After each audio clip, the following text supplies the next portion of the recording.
Hey guys, before the video starts, I would like to say that there is also a video like this, but with commentary, to which I will put the link in the description of this video. So please go check it out, and I hope you enjoy my video with no commentary. Thank you.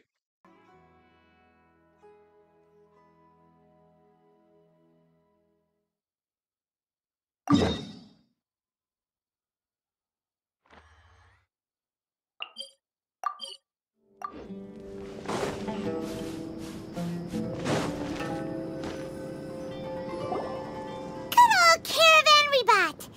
Now let Paimon think. What were we up to the first time we came here? Oh, Paimon remembers! Nahita's consciousness had been trapped by the doctor, but we followed the clues she left behind to help her. So much time has already passed since then, and it seems Sumeru's changing for the better now that Nahita's in charge, right? Paimon just hopes this peace will last a long time, and then Nahita won't have any more new problems to deal with. Yeah, guess you're right. We somehow always find ourselves right in the thick of it. Who knows what will happen next? Come to think of it, maybe it's all because of you. Maybe you're just a magnet for trouble.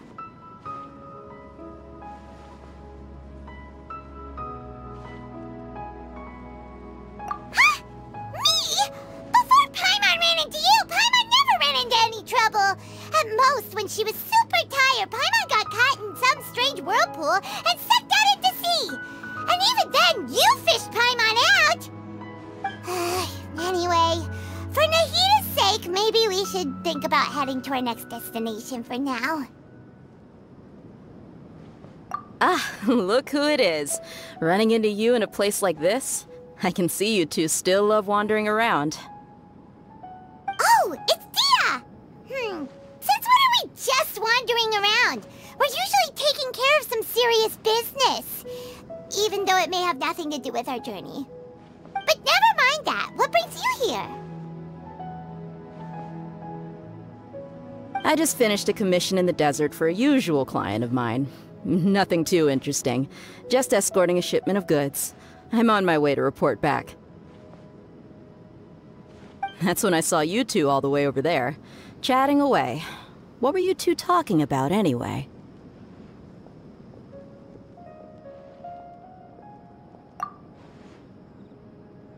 Huh? You serious? Can't say I saw that coming. But you are travelers after all. I guess you'd never stay for too long in one place. Bumping into you like this will become a rarity. I'm starting to feel sad just thinking about it. Hey, how about I gather a few mercs to escort you two? What do you say? Thanks, but no need. Oh, Paimon had no clue you'd miss us so much. But don't worry, we'll come back to see everyone when we get a chance. Sounds good. All you need to do to get to Fontaine is cross this stretch of desert and navigate some waterways. Knowing you two, I'm sure it won't be anything you can't handle. So, when are you leaving?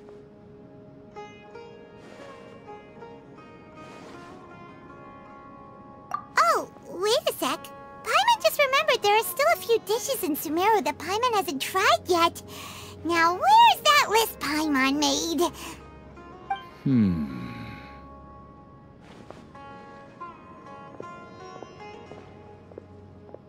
I see. Guess you won't be needing a going-away party or anything.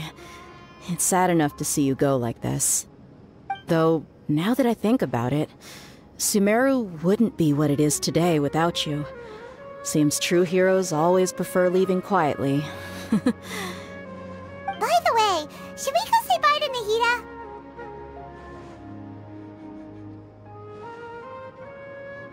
Oh, good point. Then there's no need to bother her in the real world. Then, I guess this is goodbye for now, Traveler in Paimon. Whether as a client or a friend, you're always welcome to come find me.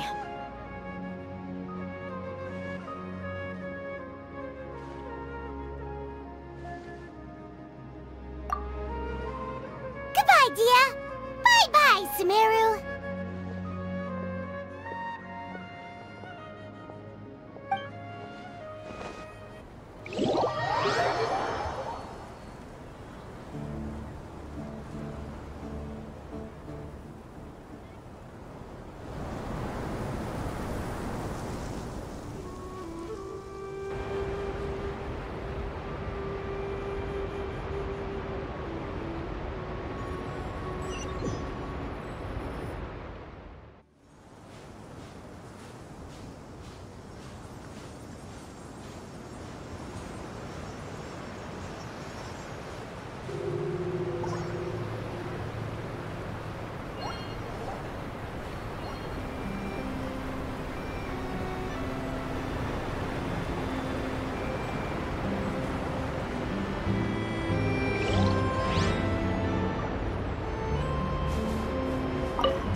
all that sand and water, we finally made it! Oh, this must be Fontaine's port. Wow, everything looks so advanced in Fontaine. Paimon's heard that the industry here is extremely developed, and there are all kinds of unusual machines.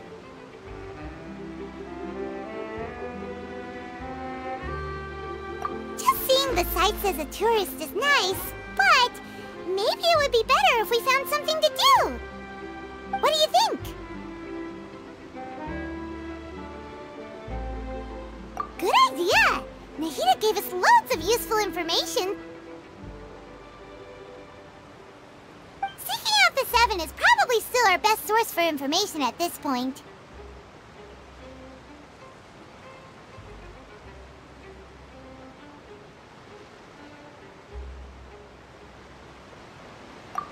Yeah! The more we can learn, the better. So, what do you think the Hydro Archon's like? Will we get along? Nahida said that she has a very unique personality, whatever that means. To learn about a nation's god, start with the nation's people. There seems to be some locals talking over there. Let's go see if we can join the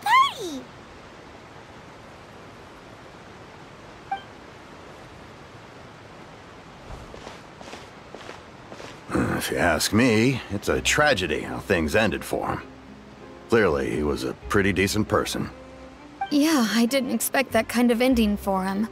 I thought he would at least fight on a little longer for his family.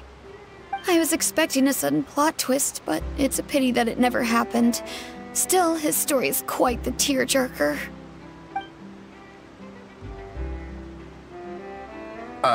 Excuse me. Can I help you too? I couldn't help but notice you standing here listening. Hi. We're travelers new to Fontaine, and we had something we wanted to ask, but you seemed to be really busy talking about some kind of play, so we didn't want to interrupt. Play? Oh, no. We're talking about something that really happened. In fact, it's a case that was just heard a few days ago. Really? Like, a real trial? But the way you were talking about it and the words you used just now made it sound like some kind of story. Well, good tales are often based on true stories, aren't they? And what you see in reality may also be someone deliberately putting on an act while harboring ulterior motives. Whether something is true or not simply isn't that important. The main thing is whether the story being acted out on the stage is splendid enough. Oh, but it looks like you're not from around here. You probably don't know that the Fontaine Court of Justice is called the Opera Epiclese, or more commonly known as just the Opera House. But, shouldn't court cases be treated a little more seriously than that? Not to question Fontaine's way of doing things, it's just that putting someone on trial is usually a very serious thing. No worries. Other visitors to Fontaine have wondered the same thing. You could say that we just don't want to waste the moving stories behind those cases. And as for your worries about whether the cases are treated with due reverence, we have the absolutely just and honorable Chief Justice Neuvillette, as well as the Oratrice Mécanique d'Analyse Cardinal, a machine created by the Archon. Between the machine and the Chief Justice, false charges and injustice are a thing of the past now. Oratrice? Is it some kind of machine too? Oh, Paimon's curious. We should check it out if we get the chance. Wait, Paimon almost forgot to ask you our question. Do you know what we should do if we want to meet the Hydro Archon? Oh, that's easy. Just go to the Opera House. Lady Furina practically lives there. You could definitely say it's her biggest passion. I think what they mean is that they wish to speak with the Archon personally. In that case, I'm afraid it's going to be a tad more difficult. You'll have to make an appointment well in advance, and it'll depend on whether or not she has any time slots available.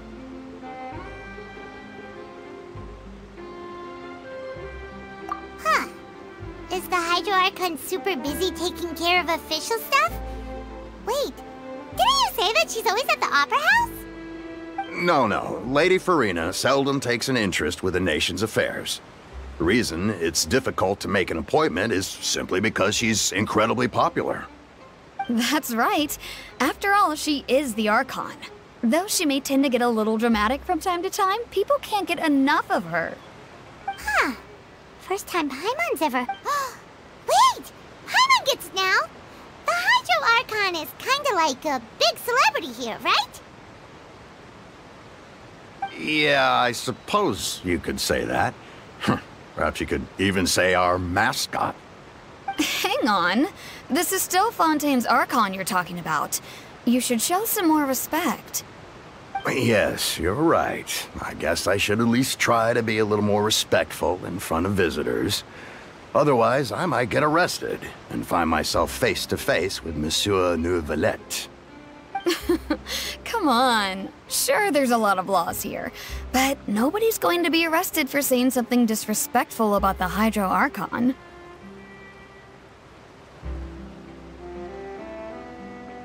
Alright, I think we get it. Thank you! At least we now know that we can find the Hydro Archon at the Opera House. But who knows how long making an appointment will take? Guess we could have a look around the city in the meantime. Hey! What are you looking over there for?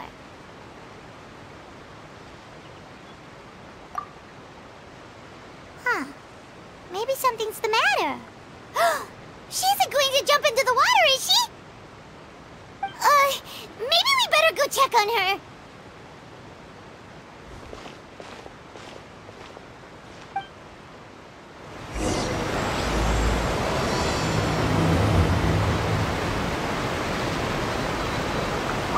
Hey, how about we get some tickets to the next trial?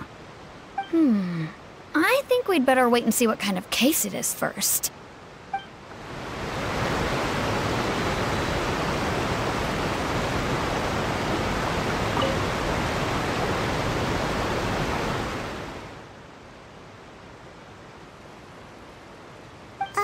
Hello there? Excuse me? Are you alright? Huh? I'm fine. Thanks. Oh, okay then.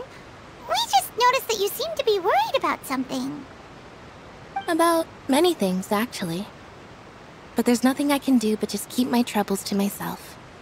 I was just reminiscing about a place my brother and I would play when we were kids. It was just atop that hill over there. See?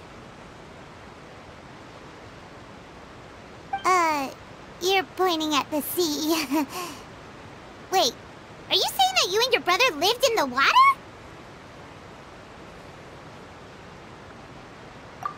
No, people call the waters around Fontaine a sea. It's actually just an inland lake that's filled with fresh water. And no, I can still see that hill clearly in my memories. Now, it's been completely submerged. He would skip and jump, tossing sand in the wind. The sun shone brightly, and the air was filled with the scent of the sea. But now, the water is gradually swallowing our memories. It won't be long before it swallows us. Sorry. Paimon doesn't really get what you mean. I don't believe we've had the pleasure of meeting. Are you Lynette's new friends? Oh, and you are? Thanks for looking after my sister. She often comes here to reminisce about our childhood, that's all. There's no need for any concern. Allow me to introduce myself. I'm Lyney, and this is my sister Lynette. If I had to guess, I'd say you must be travelers from abroad. Nice to meet you. Paimon is Paimon, and this is the Traveler. We just arrived in Fontaine. We were just talking with your sister. Even though we didn't really get what she was saying. I see.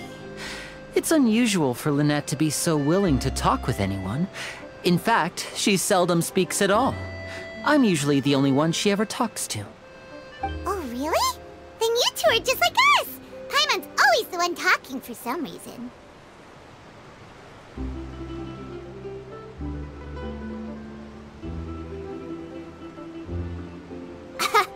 So that's how you think it is? I also think my brother can be too talkative at times. Seems you were right, Paimon. We are quite similar. So, what did Lynette mean just now when she said that the water is engulfing your memories, and that it won't be long before it engulfs you too? Oh, that. It's from a prophecy that's been circulating in Fontaine for some time now. Well, I suppose prophecy isn't exactly the right word, because that implies a certain amount of uncertainty. There's no doubt about what's happening in Fontaine now. Where to begin?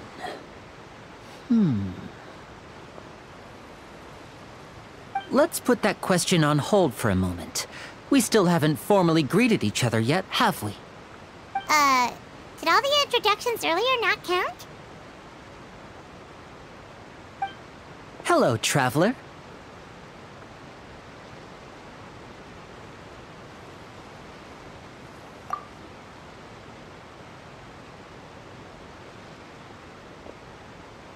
And hello, Paimon. Hey! Why didn't Paimon get a handshake? You're not poking fun at Paimon, are you? Please, don't take offense. Just consider it a sort of etiquette we have here in Fontaine when making new friends. You should remember it. It might prove useful. Oh, all right then. Well, Paimon's just happy to have a local friend now. By the way, we were just getting ready to go to the Opera House to meet the Hydro Archon. Would you be able to show us the way? So you're going to see Lady Furina? No problem at all. In fact, I was planning to go to the Opera House later myself.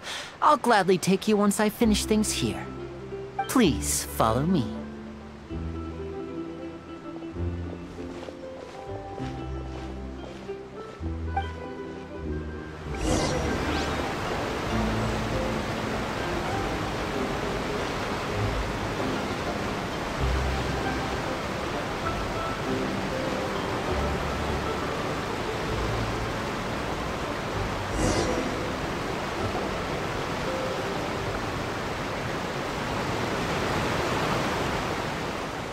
You said you were going to see Lady Furina? Well, it seems Lady Furina has come to see you.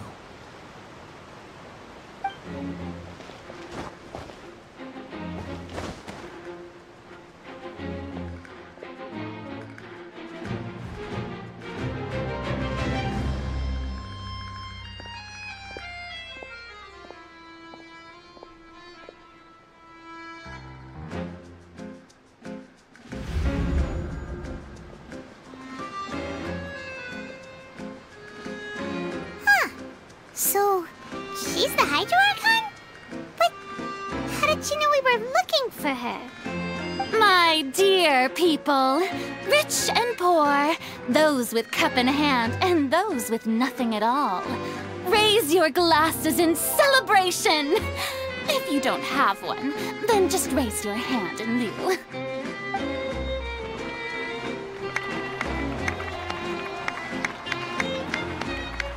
As you can all see, two unfamiliar travelers have arrived in our nation.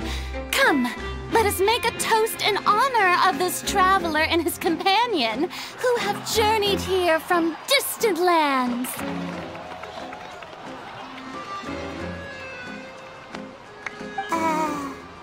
Is she talking about us?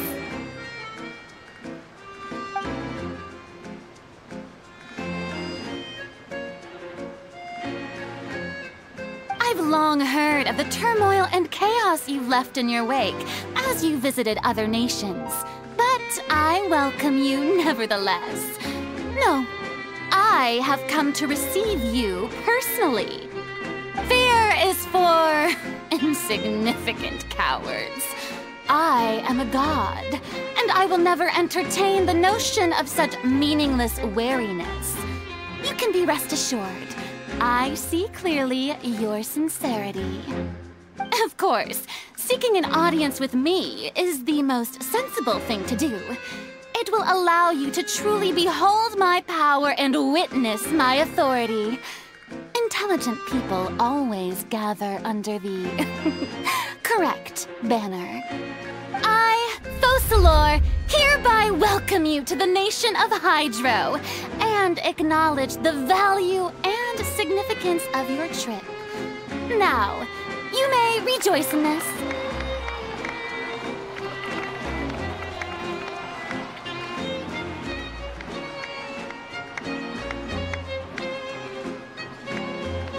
Yeah, Paimon still can't believe it. Feels like we've only been here for a few minutes. But the Hydro Archon's entrance was, how should Paimon describe it? A little over the top? Miss Hydro Archon? How did you know we were coming? I see.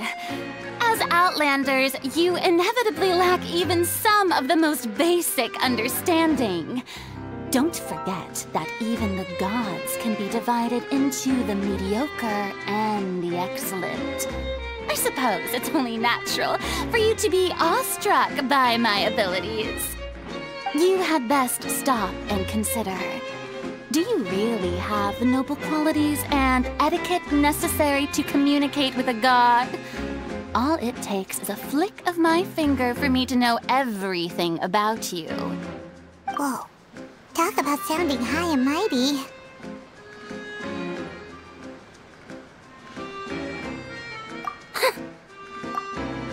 Oh? What's with these looks? Perhaps the welcoming ceremony still isn't enough? What else should I say then? Is she waiting for us to start talking? Wow, I didn't expect to see Lady Furina here. What a surprise! Wait, does this mean they're the legendary blonde traveler? How did I not notice before? Hey, what's all the commotion? Oh, is that Lady Furina? Is there some kind of drama going on? Of course! That's the blonde traveler, the one all those stories are about. Lady Furina came here to personally see him. Oh, I bet this is gonna be the duel of the century. Ooh, I've got to see this. I knew Lady Furina would never disappoint.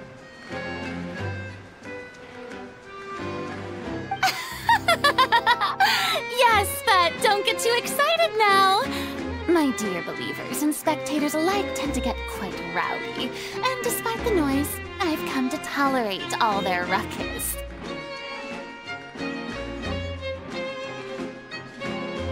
You may consider this my reward to all of you. I have determined that there will be an epic duel between myself and this traveler from another land, just as you were hoping to see. Now she wants to fight? Aren't we getting a little ahead of ourselves?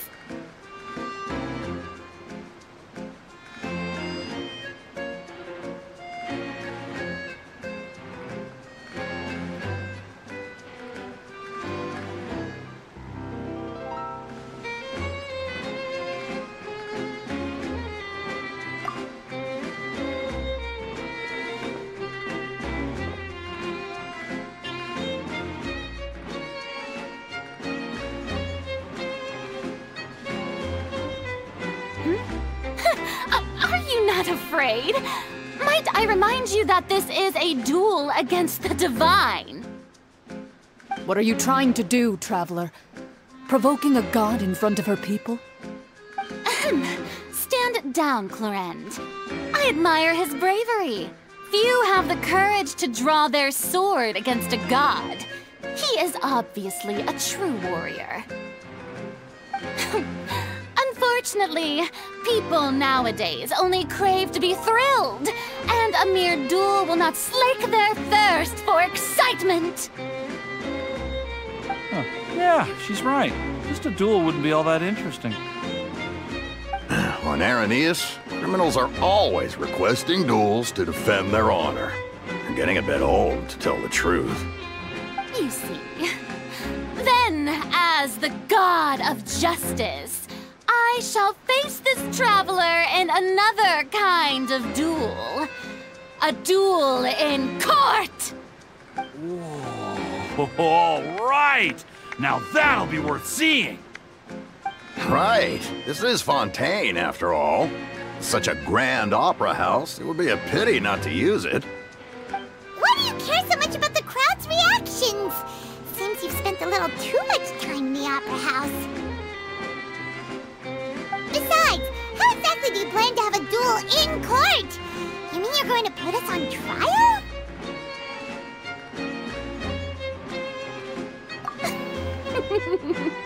Oh, we have reason to put you on trial.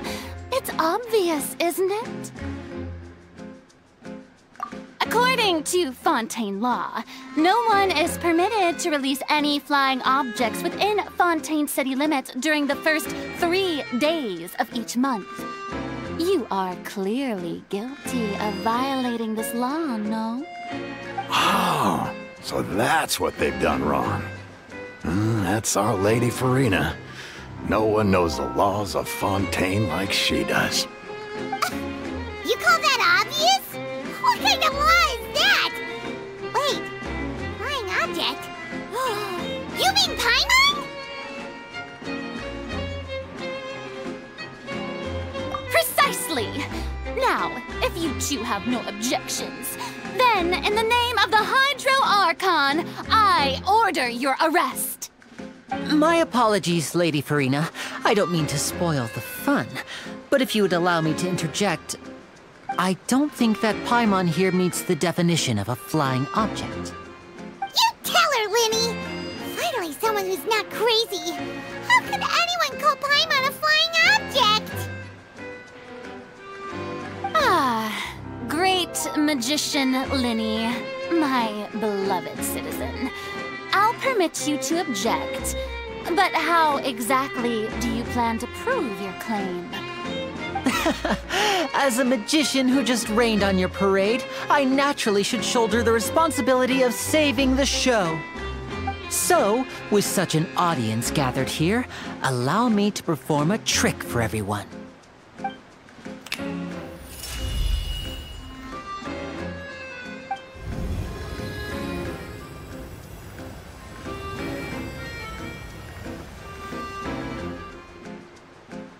Ta-da!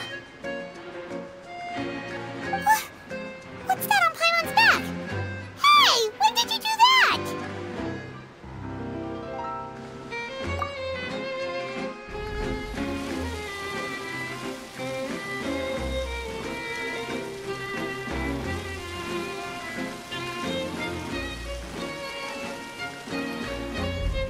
There.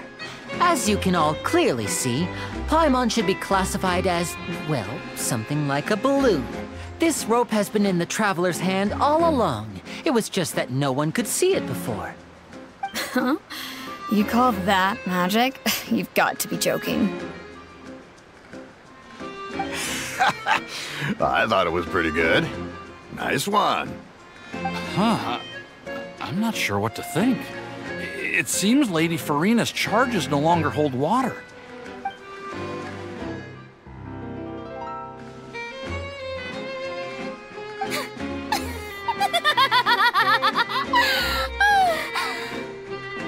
Amusing. Very amusing, Linny. Just the sort of unexpected twist that I enjoy. With you here, today's performance can finally be called complete. Performance? You see all this as a performance? In which case, consider the matter of your trial resolved. The God of Justice will not bring charges against an innocent person. But when there are valid grounds, I will not only judge travelers from abroad, but even the gods of other lands. I look forward to seeing your upcoming performance at the Opera House, Mr. Linny and Miss Lynette. That's enough for now. Toodaloo!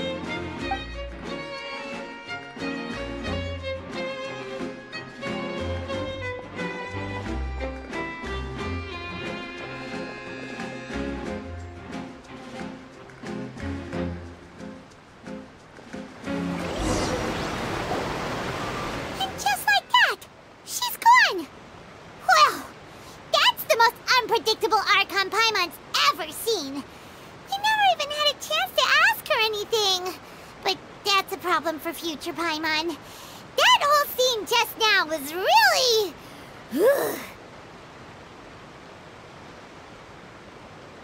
Don't mention it. I just happened to remember that there was such a law, so I did a little preparation, just in case. I didn't think it would actually come in handy. So, now do you see what kind of god Lady Furina is? She can be a bit confusing at times, but she is still amenable to reason.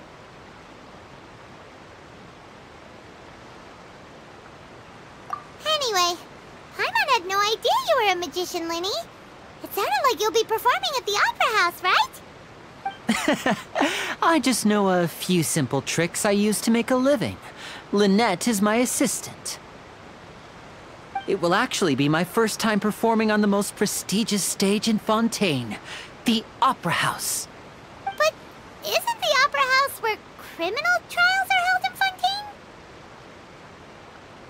When there are no public trials being held, the Opera House hosts a variety of other performances. To the people of Fontaine, the line between a trial and a performance can be a little blurred. And speaking of performances, I would be remiss to forego this opportunity gifted by fate. Might I invite the two of you to see my performance? My brother's always excited to make new friends. Oh, sure. We don't really have anything to do now, and we wanted to go to the Opera House anyway. Splendid. In that case, why don't we go together? I'll show you the way. I just have something to take care of first. Oh, you really mean it? Then I'll take you up on your offer. This is a magical item known as a magic pocket. Perhaps you can help me distribute them to the people here. Huh? What are they going to use it for? About that... You asked me before about the prophecy, right?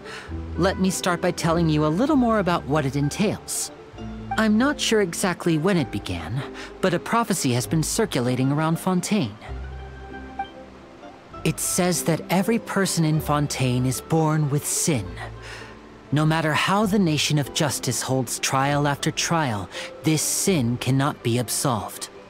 Until one day, the water levels in Fontaine will rise, and the sinful people will slowly be drowned.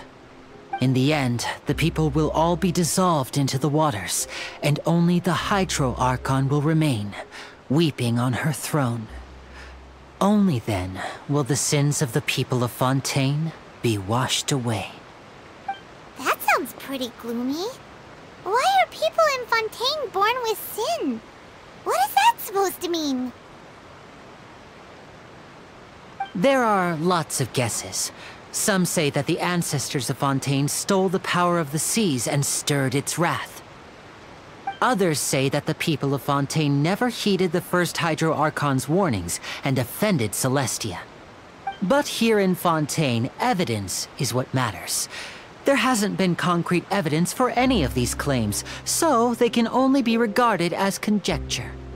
If even the people in Fontaine don't know what sin they committed, wouldn't it be better just to ignore the prophecy completely?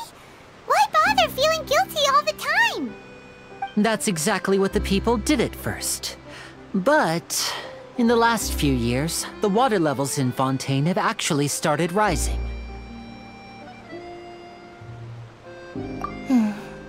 Many places have already been completely submerged, and now lie beneath the sea. Many people carry on with their lives as before and shrug it off as a natural phenomenon. But my family and I think that the people of Fontaine shouldn't ignore the possibility, which would end up sentencing them to death. We hope that at least the people who reside near the waterfront can move away before it's too late. So, we've started distributing magic pockets to them. As a magical item, these magic pockets have astonishing capacity. I'm sure they will come in handy when people are moving their belongings. Oh, Paimon gets it! It's like preparing for a rainy day! But this is more than a bit of rain.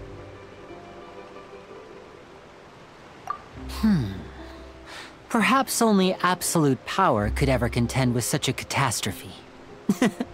But who knows? We're just tiny specks in the grand scheme of things. Now, if you'd like to help, then please give these magic pockets to anyone nearby. Be sure to convince them to take it, regardless of what they say.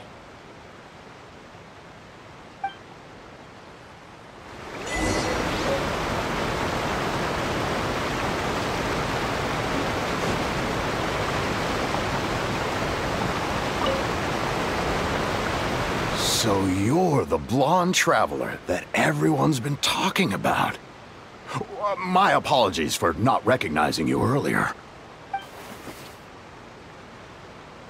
Oh, a magic pocket? Seems you really thought of everything. I guess it's better to prepare for the worst and hope for the best. Thanks. Please, also thank the magician on my behalf when you get the chance.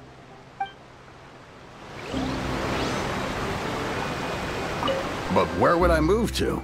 Snezhnaya? Liyue?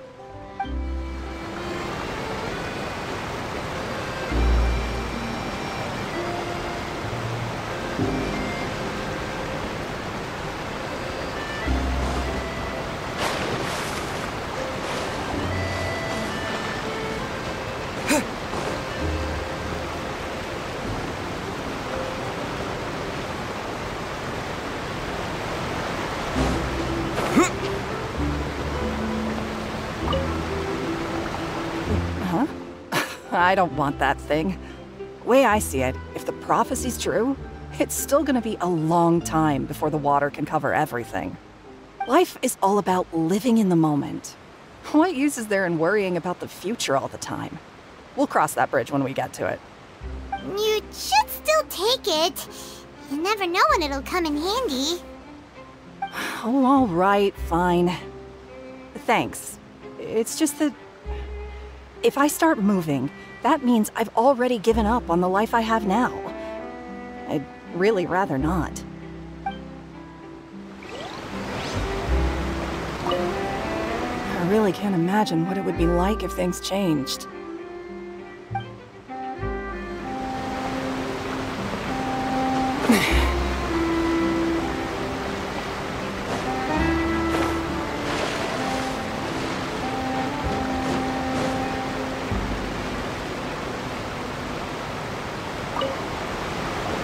What's this?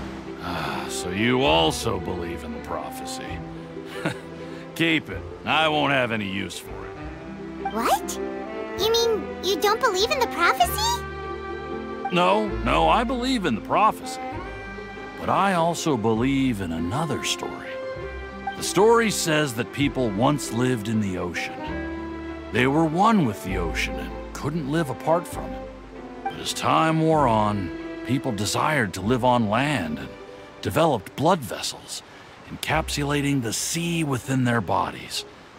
Thus could people set foot on land. So, if you ask me, when the water rises and takes us all, it'll be like we're going home. Oh, we hadn't heard that one before. But people can't live underwater. They'll die. You should probably still take it. All right, I'll take it. I guess I just feel that being dissolved into the water doesn't necessarily mean death.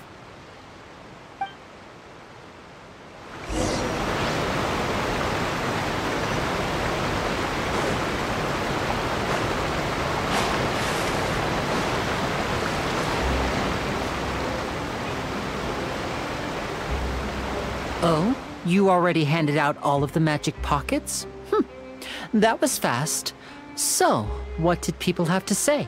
I bet you heard some, interesting opinions. Yes, but that will change once disaster strikes. I know they'll change their minds, so it's only right to help them prepare. Is there anything else you need to do before we leave? Yes, one last thing. I have the magic pockets made by a workshop in the court of Fontaine. Since we're out and about, I was thinking about bringing him some more materials. So, you want to collect materials? Just tell us what like and will help. Many hands make light work. Oh, that would be much appreciated. We'll need some Romaritime flowers. I remember seeing them near the waterfront on the east side of the harbor.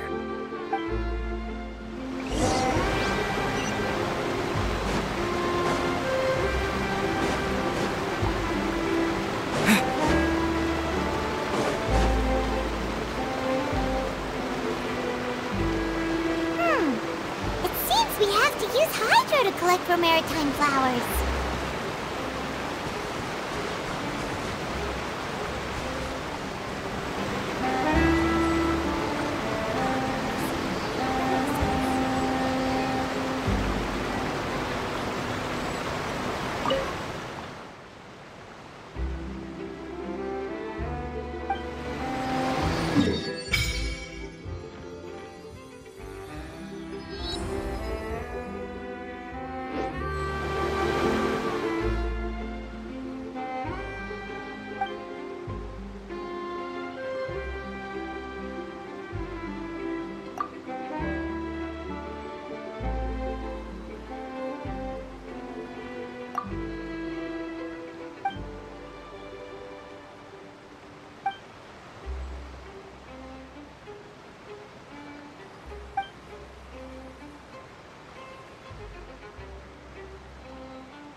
Go!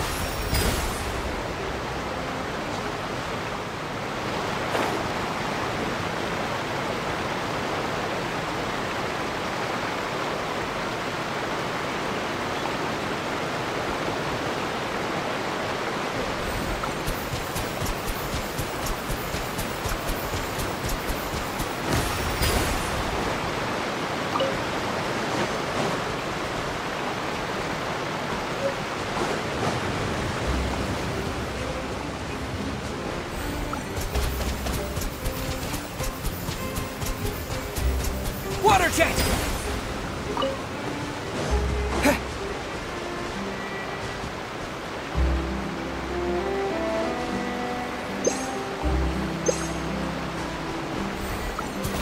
Go!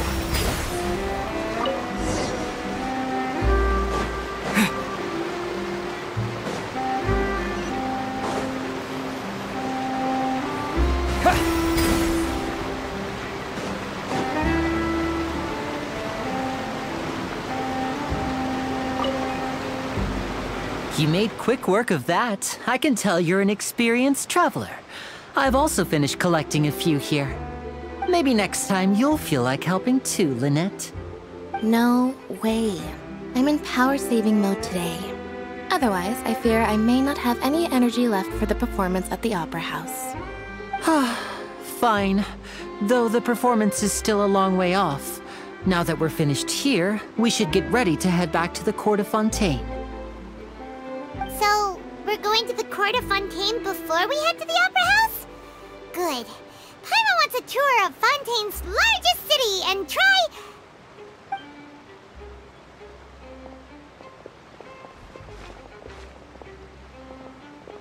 Wait, shh. Have you noticed that person over there? The young girl. Huh? What's wrong with her? Paimon didn't notice anything. She's obviously a thief. Magicians and thieves practice similar methods. We divert attention, and a distracted audience is one that won't discover what you're really doing. Watch her movements carefully.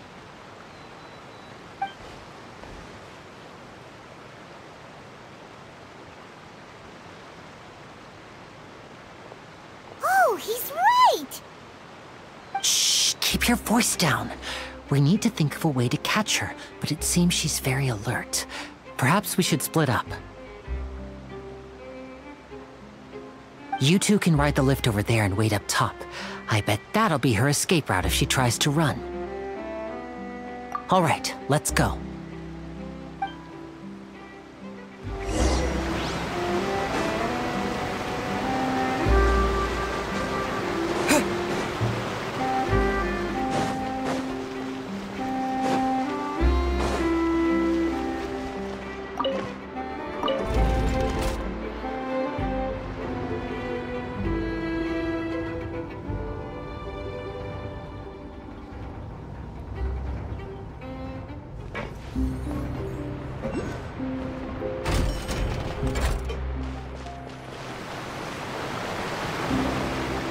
This is the spot where Lyney wanted us to wait.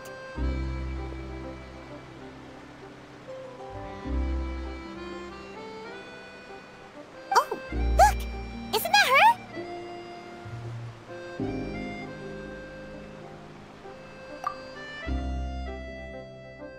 Oh no! Did she notice us? She started running the other direction! What should we do? Should we chase her?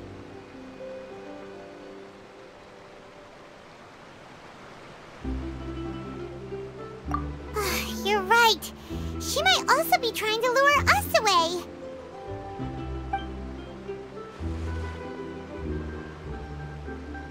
Nothing's happened for a while now. Paimon wonders if Lyney caught the thief. Yeah, let's go.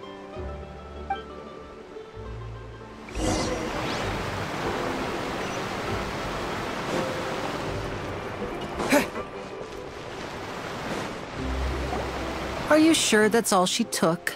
You should check to make sure you're not missing anything else. No, that was all. Oh, I can't thank you enough. I didn't notice a thing earlier. Anyway, I should be going now. Thanks again. Oh, were you returning what the thief had stolen? That's right. Pity I wasn't able to catch her. She distracted me by dropping the thing she stole on the ground. By the time I looked back, she was already gone. I saw the general direction she went, but Lyney twisted his ankle, and I needed to make sure he was okay. Oh, did you get hurt, Lyney? I'll be all right. It's just a twisted ankle, that's all. In fact, it's feeling better already. If you want to play at being a hero, at least try not to get hurt doing it. Imagine what would happen if you managed to derail our performance as a result. You're right, you're right. Sorry, Lynette. I have to admit that the thief was even more skilled than I had anticipated. But at least we were able to get the stolen items back, so it wasn't a complete failure. What a slippery little thief! Guess things turned out alright in the end, though. Lyney's initiative paid off! All right, let's put this little detour behind us. We should go to the Court of Fontaine now.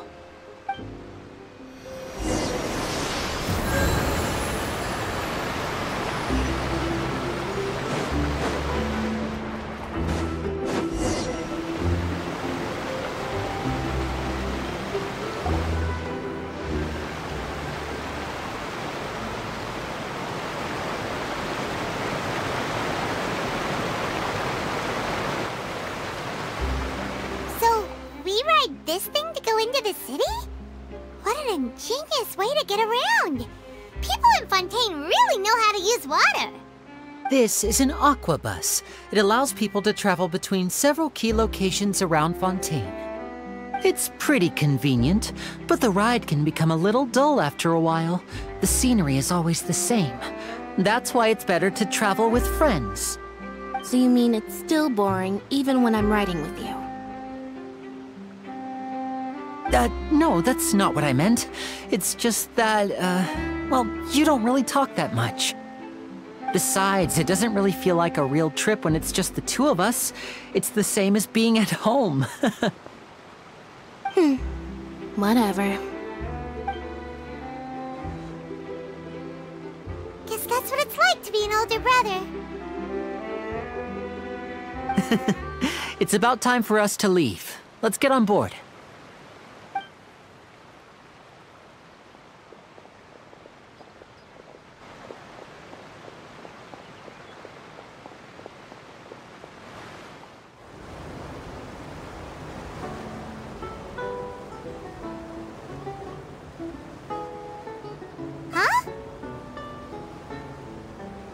What?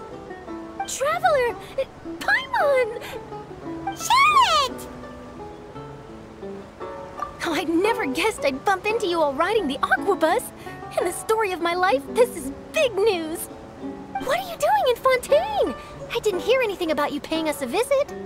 Yeah, it's quite the coincidence, but as travelers, we're always on the move. It's not surprising that nobody knew we were coming. Though we still have no idea how the Hydro Archon knew about us. Oh, let Paimon introduce you to our new friends! Oh, no need for introductions, Paimon. I would recognize the great magician Linny and his assistant Lynette anywhere. I wouldn't be much of a reporter if I didn't know who they were. It's a pleasure to meet you. I'm Charlotte, a reporter for the Steambird. Nice to meet you. From the Steambird, huh? We've often relied on your paper to promote our performances. It's an honor to meet you. Now that everyone knows each other, Fontaine suddenly doesn't feel like such an unfamiliar place. So, what have you been up to lately, Charlotte? Any big news?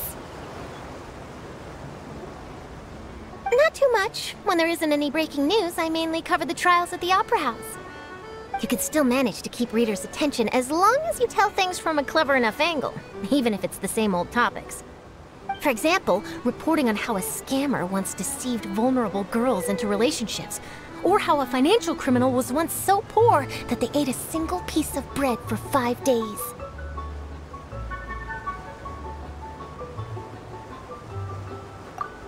You're right. Seems you know me pretty well. What I'm really after is exclusive, sensational news pieces that could shake the country. These smaller stories are a waste of my talents. Oh, I just remembered. I've been following a case lately. Well, a series of cases, actually. You mean the serial disappearances of young women case? That's right! These stories are the talk of the town right now, and it's probably the most mysterious case we've ever seen. If I'm the first with a draft ready to publish when the case is finally cracked, and it's the headline story in the Steambird, oh, when that happens, I bet all the other reporters will shed tears of envy. I've already gathered all kinds of materials. I just can't wait for the truth to be revealed. So, what is the serial disappearances of young women case? You mean the culprit hasn't been found? That's right. The first missing girl case happened almost 20 years ago. And ever since, after a period of time, another girl disappears. What the cases have in common is that the girls are all of a similar age, and that they've all vanished without a trace. But the scariest part is that to this day, none of the girls have ever been found. Many suspects have been arrested over the years in connection with this case, but shortly after each arrest, another disappearance would always happen.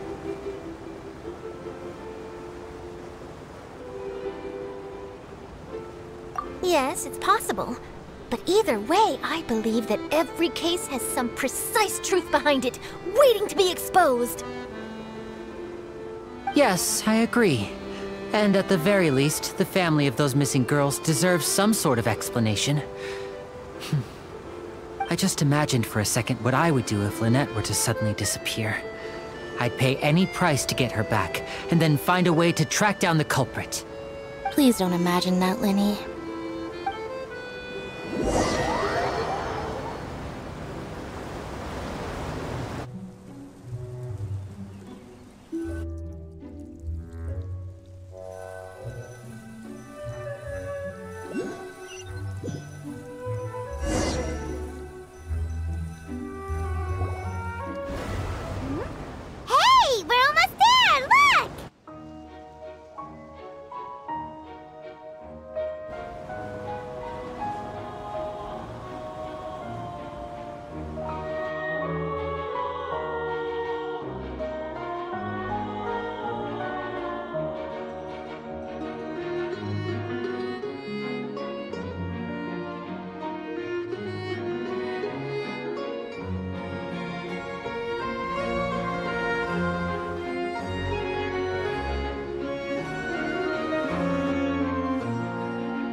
Well, I really enjoyed chatting with you. Life should be full of pleasant little surprises like this. Yeah, us as well. The ride went by too quickly. I have an interview to get to. I should get going before I'm late.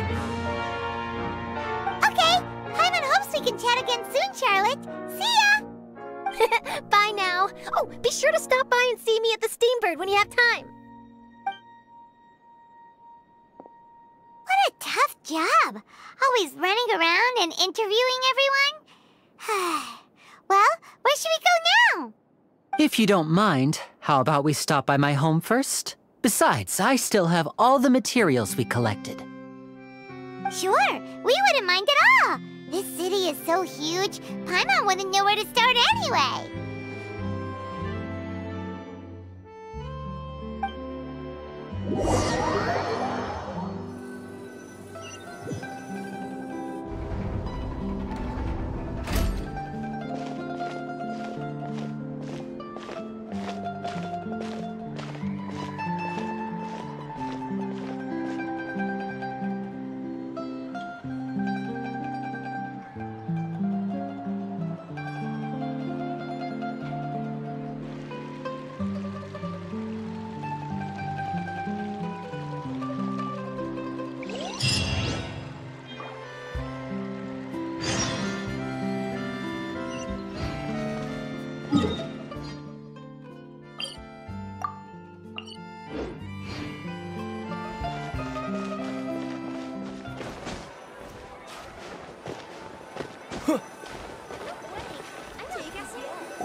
This is our current abode.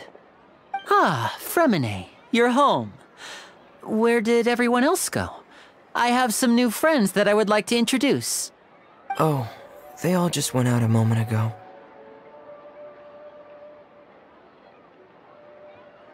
I see. Everyone is getting busier now that Father will be returning soon. I suppose that can't be helped. Allow me to introduce you to my little brother, Freminet. He is a phenomenal diver. Hello. Nice to meet you! Paimon is Paimon, and this is the Traveler! Oh, you sound very proud to have a diver as a brother, Lyney.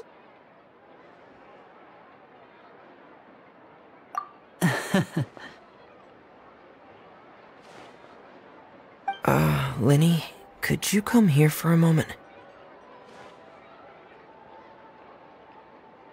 Hmm? What is it, Freminet? Do you have something to tell me?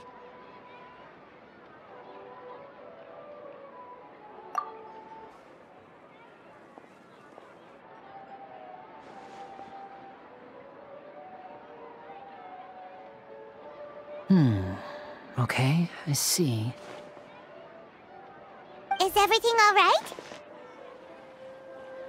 Oh, it's nothing. We were just discussing a little housework. Sorry for the interruption. Oh, before I forget, the Traveler and I collected more materials to make magic pockets. Were you able to get any, Freminet? Yes, I went diving and gathered lots of materials. I was about to give them to you. That's our Freminet, always quick with the underwater work. All right, I'll take these to the workshop.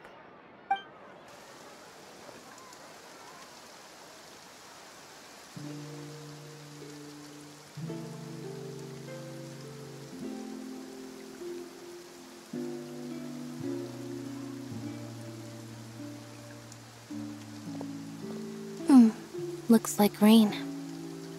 Oh, you're right. But wasn't it clear and sunny just a moment ago? Fontaine's weather sure is weird. I'm afraid that's just how it is here. It often rains on days where there are trials being held in the Opera House, but don't worry, it'll clear up soon enough.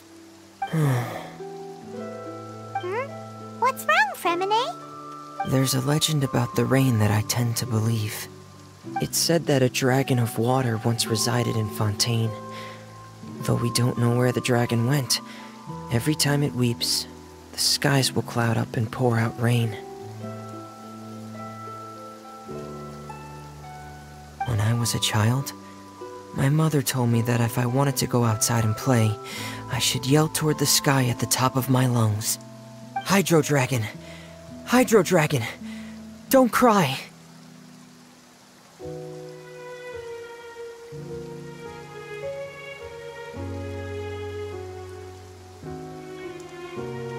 If it's an elemental dragon, then having the power to make it rain wouldn't be very unusual.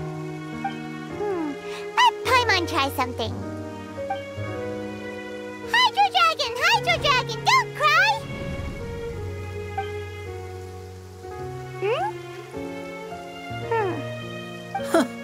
Doesn't seem to be of any use. It is just a legend after all. You know, you might be a more popular magician if you understood the concept of romanticism. Or could at least play along. Sorry, it might be because we've never met the Hydro Dragon. Perhaps it can't be comforted by the words of strangers.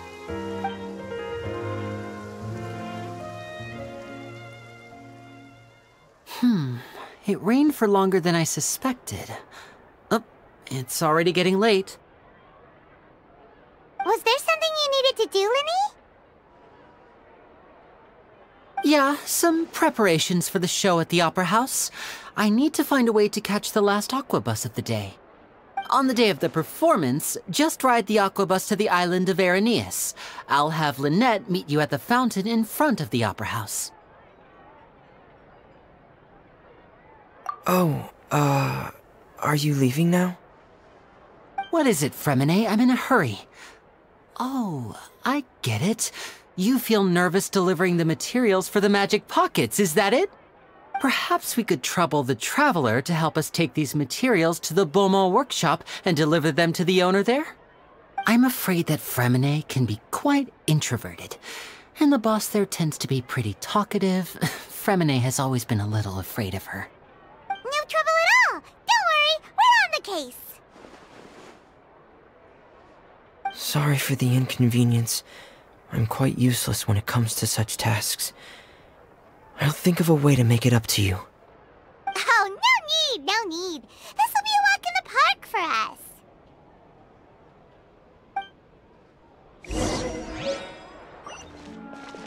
Thanks again, you two. I really can't deal with that lady.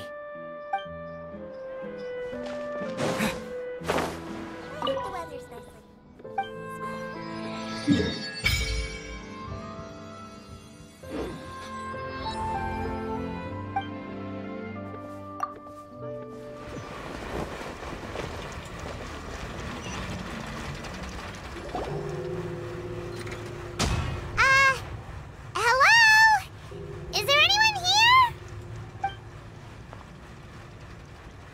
Oh, hello there. New customers? Looking to buy, or do you need something made? Or perhaps you're just looking for a chat with me. Oh no, we're just here to deliver some materials. Here they are. They're for making... what were they called again? Ah, these must be for Magic Pockets. I could tell right away. I've already made several orders worth now. No need. They've already prepaid several batches worth. When they told me what they'd be using them for, I even offered them a discount. But they insisted on paying the full amount, saying that I had a business to run. It seems both their hearts and their pockets are made of gold. Whoa. So, is Linny actually loaded? I can't say for sure, but who knows? Maybe there's good money to be made being a magician in Fontaine. Hey! Is this machine what you use to make stuff here? It looks really advanced. Why use your hands when a machine can do the work? It would be a waste not to use the latest technology, and wasting is a kind of crime. But where does a big machine like that get its power from? Well, it's a little complicated. I'm not sure I can put it in layman's terms for you. But basically, everything we usually use here in the city is powered by indemnitium. It's a type of energy that's produced from trials. Huh? How can trials produce energy? Well, I'm not completely sure of all the details myself, but basically, When a trial is in session, the Oratrice Mécanique d'Analyse Cardinale harvests people's belief in justice and converts it into energy to be used all around Fontaine. So that's what its other function is? Paimon heard that the Oratrice was created by the Archon to make judgments. But Paimon still doesn't get it. How could something unreliable like people's beliefs be turned into a stable power source for these machines? Oh, yeah! So that means the Hydro Archon relies on the machine to take the energy created by belief and turn it into power for all of Fontaine, right? Even though I've never heard anyone really put it that way before, it sounds like it makes sense. Besides Indemnitium, we have another type of energy called Mumusia. It isn't produced by the power of the Archon, but it is unstable by nature. Even now, it still cannot be widely used by civilians. I thought I'd find you hard at work, but here you are chatting the day away. Since you're already talking, I'm sure you wouldn't mind a few words with me. You again? Didn't I already promise you that I'd have the more I owe to Confrérie of Cabriere by next month? Why are you hounding me now? Yeah, but how do we know that you won't go running off by the end of this month? I want 50% today. Wait, no, 70%. Huh? You... Seems business isn't so great for the workshop. We've already finished our job and delivered the materials. Maybe now's a good time to leave?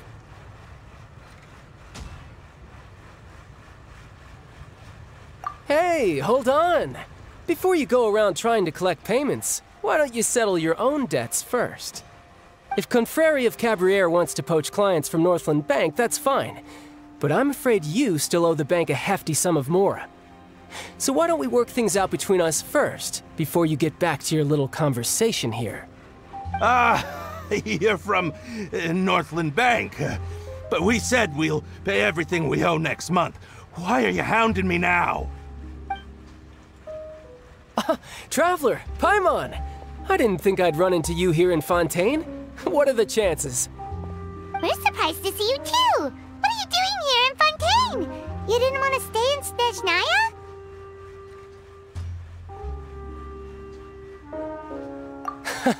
Long story short, I've already been in Fontaine for some time now, and honestly, things have been pretty boring. But it seems that fate brought our paths together today. Not only will I have some good friends here now, but ones who always seem to find trouble. Either way you look at it, it seems things are going to get a lot more interesting now. Pretty sure we'd want to avoid anything that you'd find interesting.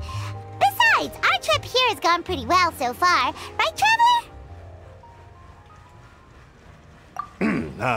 Hey, you, Northland Bank boy. Aren't you forgetting something? Don't interrupt. It's not often I run into the Traveler like this. Why don't you wait for me over there for a while? You kidding? Aren't you the one looking for us? You really expect us to sit and twiddle our thumbs while you catch up with your friends? Listen to me, boy. If you want your Mora, fine. Why don't you come and take it? Hey, I just said not to interrupt. Oh, by the way, Traveler, the last time I took Tonya and Tusser ice fishing, Tusser said... Hey! That's way over the line! All right, boys, let's see who has to pay up now! Can you at least let me finish one sentence? Fine. Though the bank told me not to get rough with our clients. You're the ones who started it. This is an act of self-defense. You two will have to be my witnesses, okay? I'm sure this won't take long.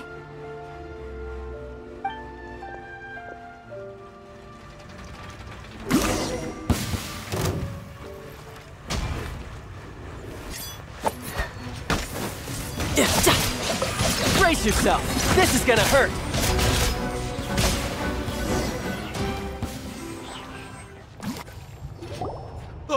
What's your deal, Brad? How are you so strong if you're just a staffer from Snezhnaya's Northland Bank? Wait, don't tell me you're... Oh, now you notice. It's a little late, don't you think? Just make sure you understand that you don't mess with Northland Bank. Got it?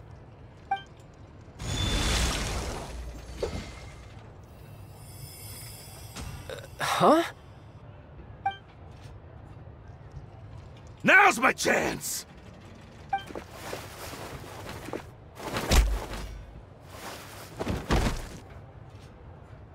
Huh. That was weird.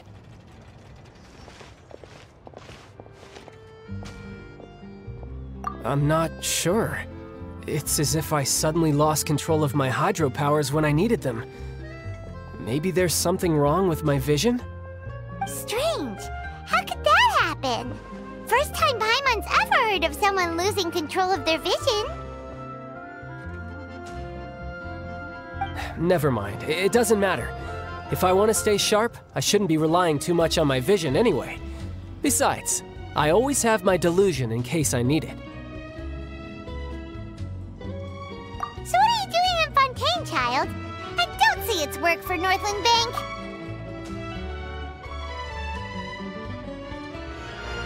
Well, I guess it's because I've been in a bad mood lately. Huh?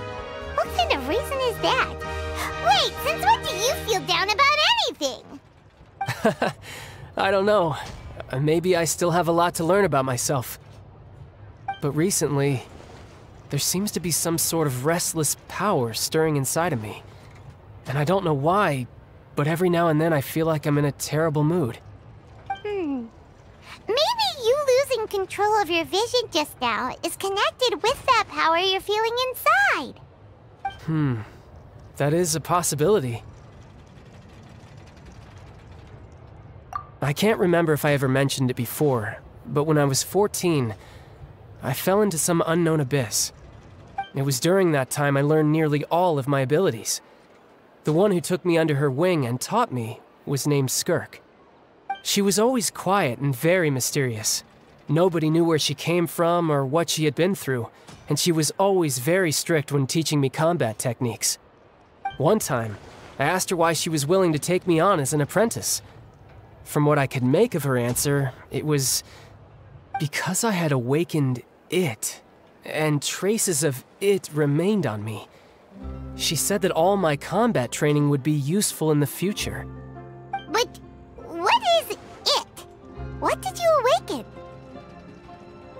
She never explained that, but my guess is that it's related to a dream I saw when I had just fallen into that abyss. In my dream, I was in the deepest depths of the sea, and the boundless seabed was all around me. But in front of me appeared a whale that was so massive, I felt like I couldn't breathe. A whale? Oh, that sounds familiar! When we fought against you before, you summoned a huge whale that seemed to leap at us. Is that the one? That's just an abstract form of a whale that I create using my elemental powers. It takes that shape because the scene I dreamt of the whale has always been stuck in my mind. I'll never forget it. So you used the whale as inspiration for one of your moves? Huh. Seems a little twisted to Paimon. So why don't you just go ask your master? Maybe she knows the answer. You make it sound so easy.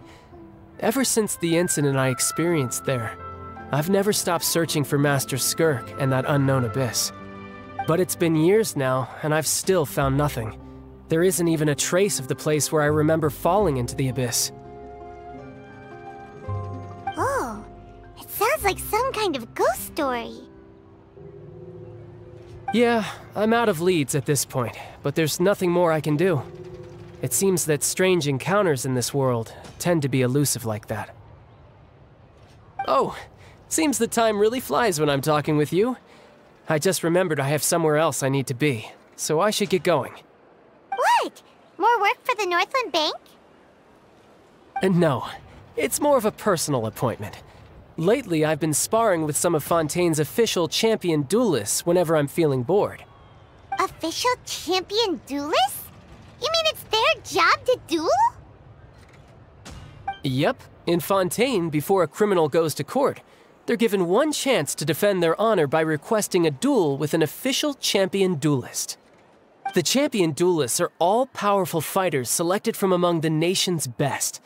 And the duel itself is a no-holds-barred fight with no specified stopping point. So engaging in such a duel is regarded as a symbol of defending your honor. If a criminal manages to win the duel, they'll be acquitted. But if they lose, they'll have no choice but to stand trial. And the worst-case scenario is that you're simply killed in the duel. Though it's rumored that Fontaine has a death penalty, from what I can tell, no one has ever been officially sentenced to death. So really, the only people who opt to duel are those who have suffered a grave injustice in being accused, or those who greatly value their honor. Otherwise, why gamble with your life? So, do many people actually get out of their trials by winning the duel?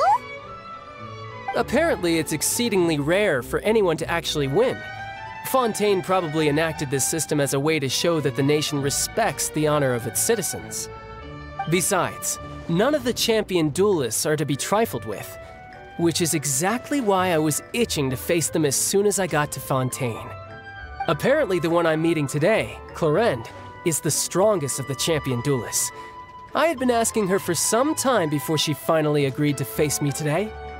Well, that's child for ya.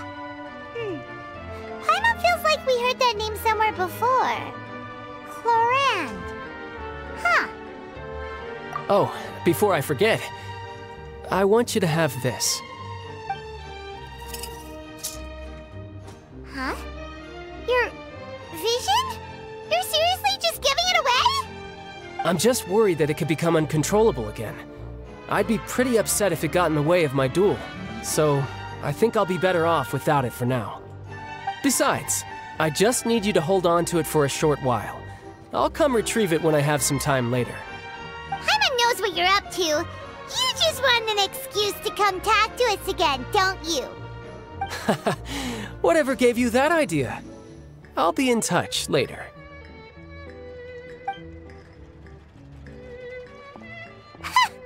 That sneaky guy. He said he's been feeling down lately, but he seemed the same as ever to Paimon. Well, seems we don't have much to do for now. We might as well walk around and see the city before Lyney's performance.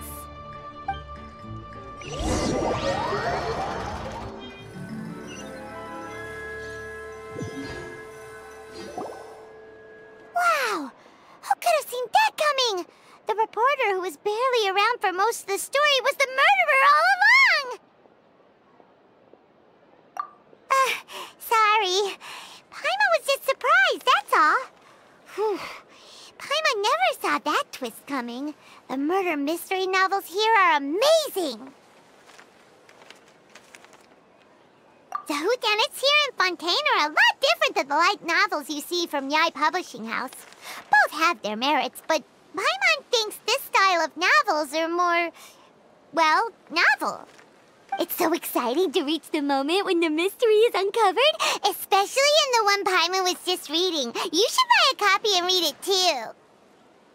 Oh, sorry about that. Paimon will be more careful next time. Hey, shouldn't we be heading to the Opera House to see Lyney's performance soon?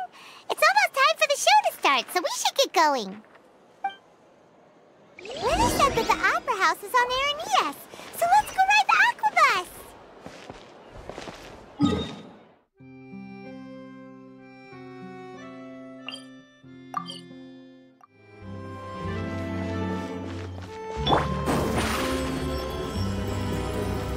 Surprise!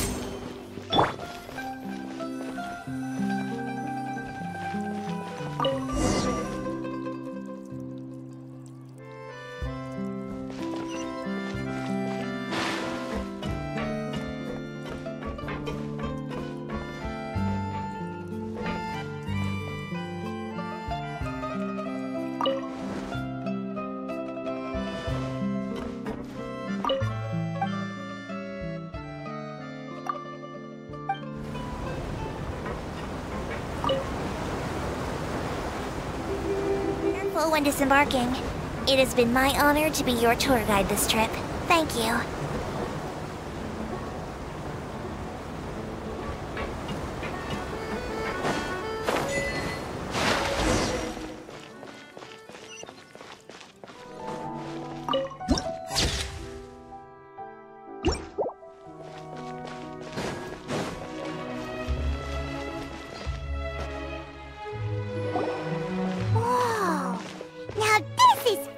see.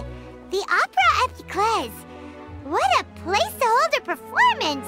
No wonder Linny and Lynette were looking forward to it. Huh. Looks like there's a lot of people standing around the fountain up ahead.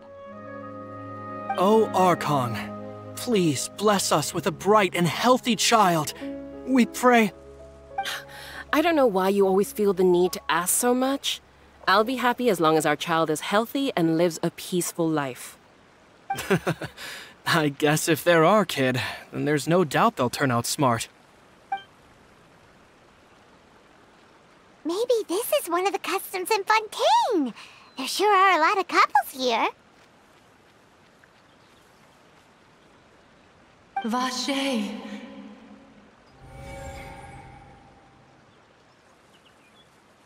What's wrong?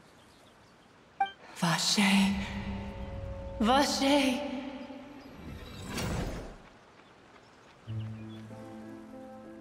No, Paimon didn't say anything. Are you hearing things? Welcome to the Fountain of Lucine.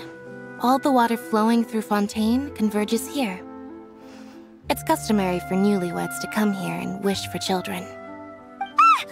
Ah! Lynette! You scared Paimon! When did you get here? Lenny asked me to wait here for you, remember? Right.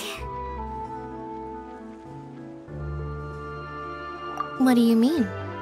There are a lot of people here right now.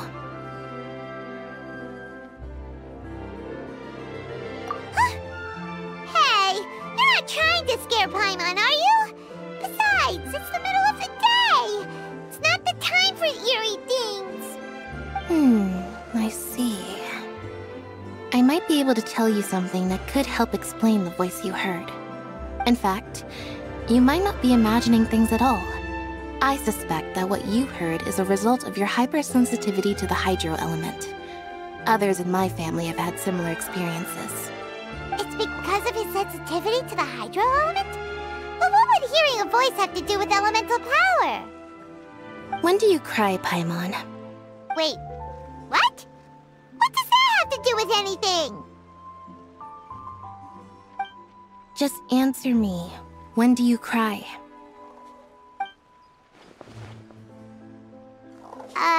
When Paimon's really sad? Oh, and when Paimon's super happy. Oh, and also when Paimon's really, really scared. Then you should understand that tears contain your most intense emotions. Like I just mentioned, the Fountain of Lucine is where all the flowing water in Fontaine converges. Even the tears that fall to the ground will eventually gather here. So maybe what you heard was the intense emotion coming from someone's tears.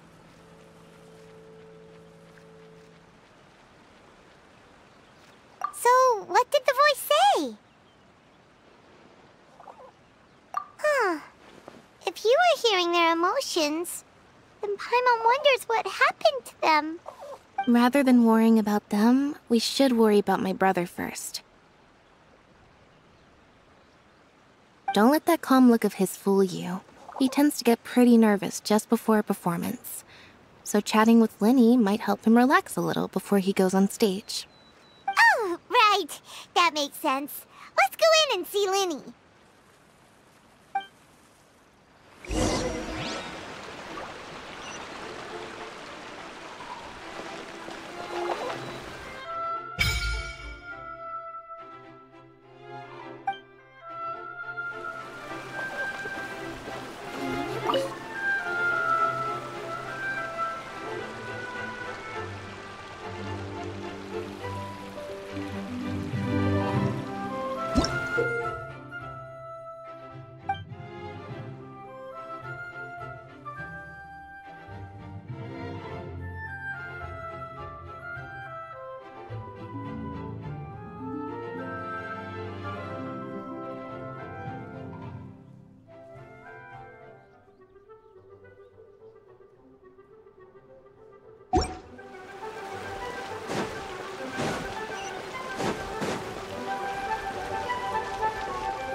Traveler and Paimon. Good to see you. I knew you two would come. Are you kidding? We wouldn't miss it for the world! We've been looking forward to it! I can tell, judging by how early you've arrived. But you're actually right on time. The audience still hasn't started entering the venue yet, which means now is the perfect chance for us to take you to the best seats in the house. Wait just a moment, I'll fetch the tickets.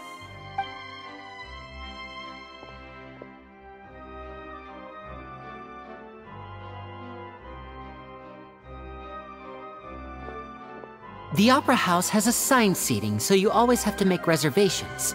I've already reserved your seats, and here are your tickets. Ooh, front row seats! Thanks, Lyney! Don't mention it. There's no need to keep thanking me. Hey, Lyney! Could you come over here and take a look at this? Oh, I'll be right there. Seems there's an issue with the stage props over there. That's Cal, my assistant, calling me. I'll go lend him a hand. Yeah, we'll just go to our seats. You go ahead, Lyney.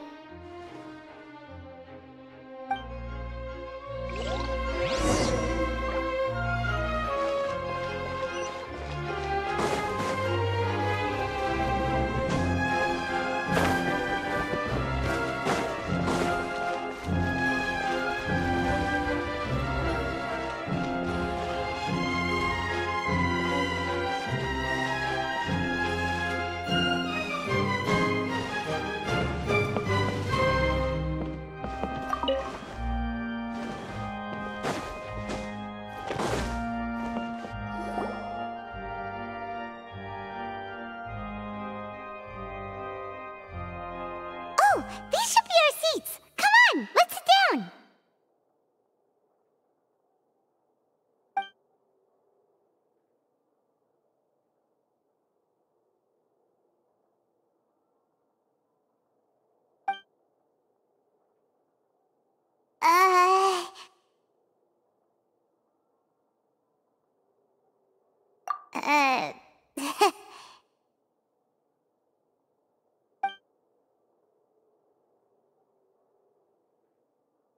Hey, Traveler.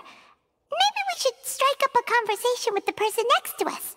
Since we're sitting together and the rest of the place is practically empty still, it's kinda awkward if we don't say anything. Oh, you little... Of course you put this on Paimon. Excuse me, I did not realize you felt awkward. I am terribly sorry. I would be perfectly happy to chat with you if that is what you would like. Oh, so you heard all of that, did ya? Boy, you sure have good ears. Paimon thought she was keeping her voice down. Wait, that's not it, Paimon's... Sorry, Paimon's the one who was being rude, talking under her breath like that. So, let's talk, but, what should we talk about?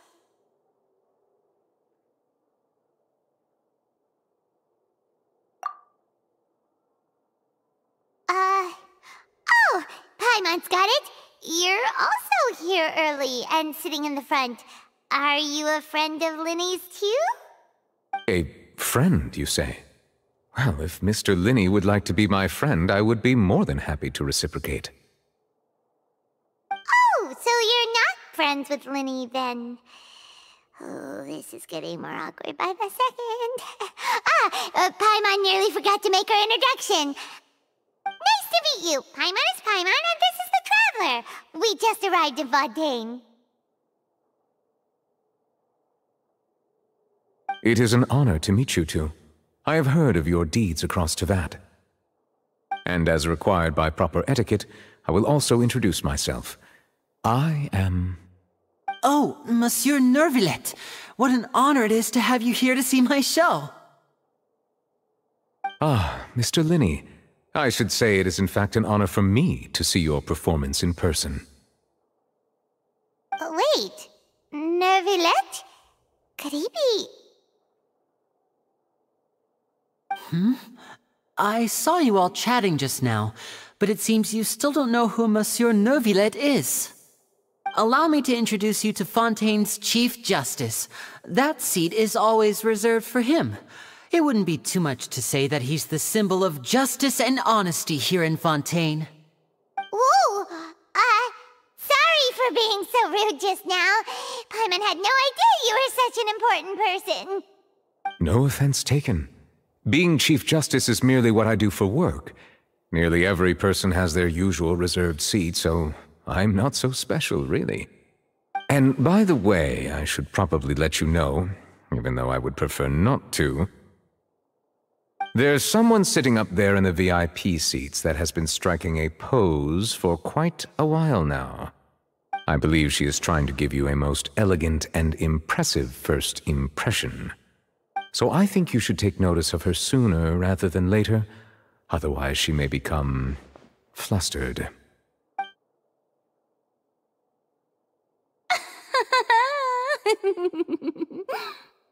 Huh? Oh, it's Furina, the Hydro Archon. Huh. She sure has a smug and satisfied look on her face. Guess she has no idea that you saw right through her act. Very good. That is for the best. No need to pay her any more attention. We may now enjoy the show. Huh? So is this what things are like between the Chief Justice and the Hydro Archon? All right, please wait just a moment longer. I've pretty much finished my preparations, and the performance will start as soon as the audience has made their way to their seats. Yay! The show's finally about to start! Paimon can hardly wait! Paimon's never seen a real live magic show before!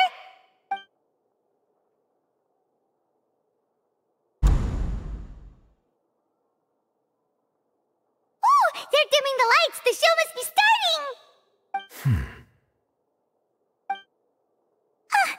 Sorry. Paimon will try to stay quiet. Welcome, one and all, to the Opera Epiclese. I am the star of today's show, Lyney. And over here is my sister, Lynette, who will be working as my wonderful assistant. Please, let's give her a warm welcome. Hello, everyone. I know she may seem to be a little sleepy right now, but that's just a sign that she's nervous. Whatever. Now, some of you may be thinking, two vision holders who can freely manipulate elemental powers performing magic is not true magic at all. So, I would like to take a moment to assure you that elemental powers will have nothing to do with what you will witness on the stage today.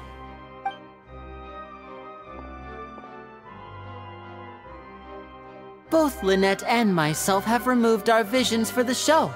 That way, even the gods won't be able to help us. Oh, good point. That's what makes the show real magic. Now, without further ado, let the show begin. Lynette will now exit the stage to make some preparations.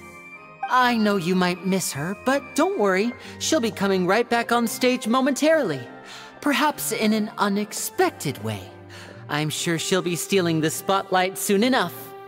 Oh, and before I forget, there's one more thing I should say.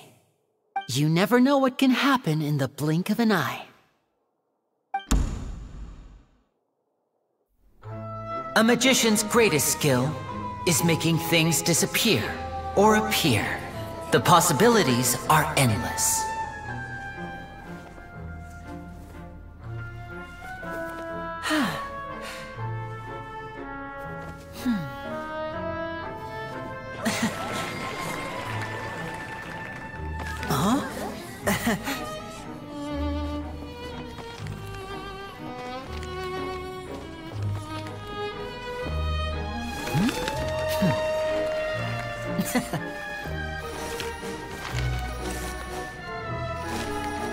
But this isn't what you came for. These little tricks, you've seen them all before. So it's time for something truly extraordinary, don't you think? This one's a little tricky.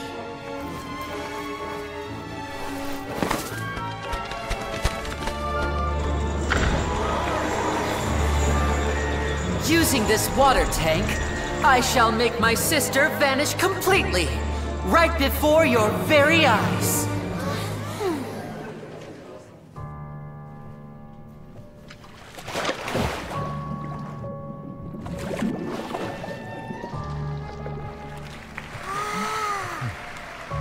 It's actually quite simple.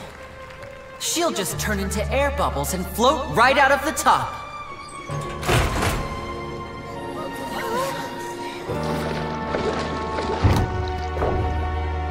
Oh no!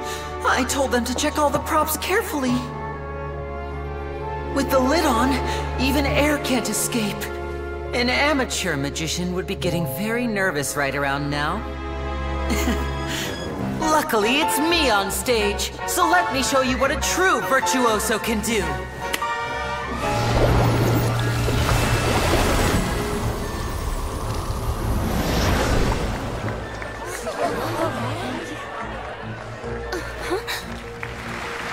Lynette, are you still there?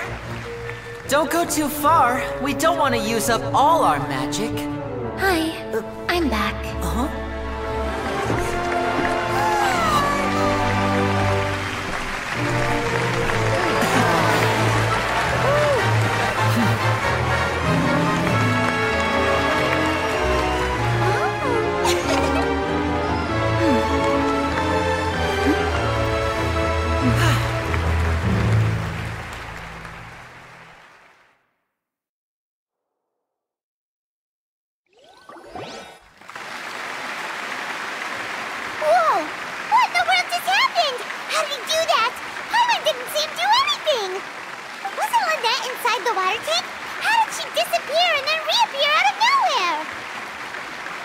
If we could see easily through his tricks, then that would mean that his skills are still lacking.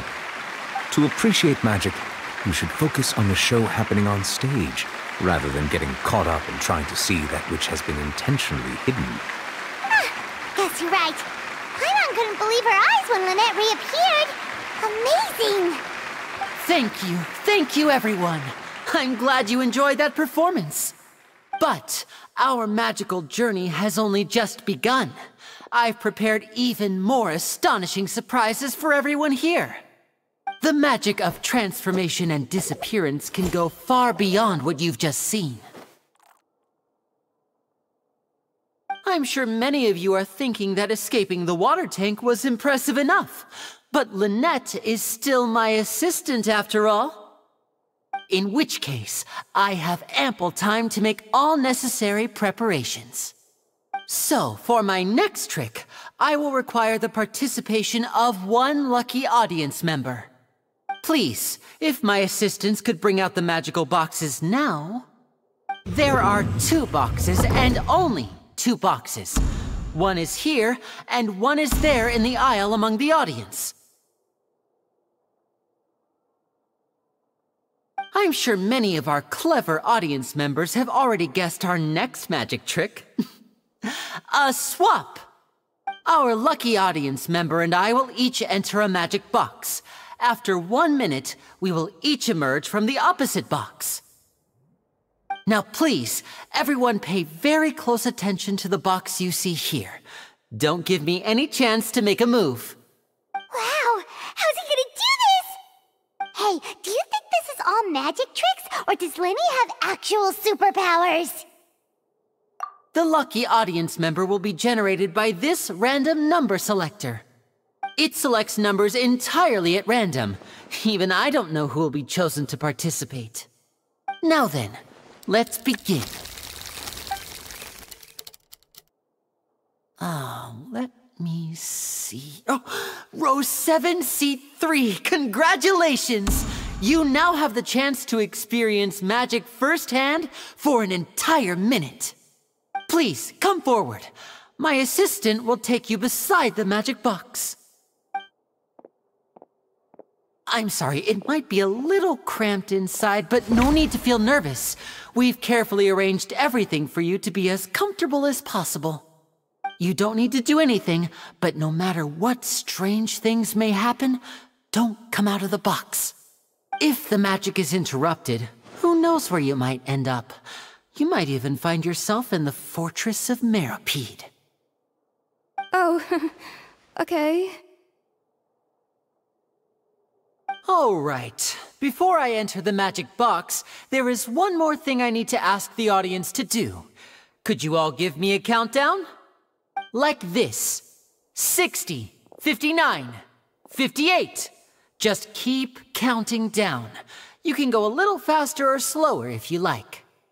I won't be able to see anything in the pitch black box, so I'll be relying on your voices to know when time is up. Oh, and no tricks now. If you quickly count from 60 in just 30 seconds, then I'll be in a tough spot. Ooh! Paimon kinda wants to count faster after hearing him say that! No, that won't do. I can see it in your eyes. You still can't be trusted.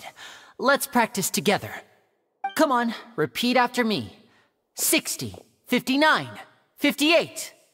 60, 59, 58! That's right, perfect. Keep it going.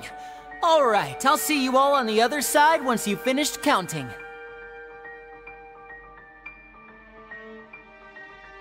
54, 53, 52? Huh? Why aren't you counting, Neuvillette? I am counting in my head. I think things are exciting enough in here as it is. Merely a consequence of my identity and personality. Do not worry about me.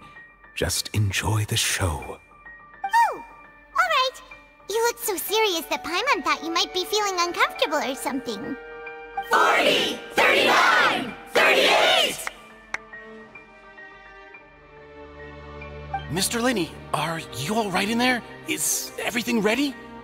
Yes, I'm fine. I'm just double-checking the direction of the magic. It would be a disaster if we get sent to the wrong places. For example, mid-air right above the audience. Even though he's saying that, Lenny doesn't seem nervous at all.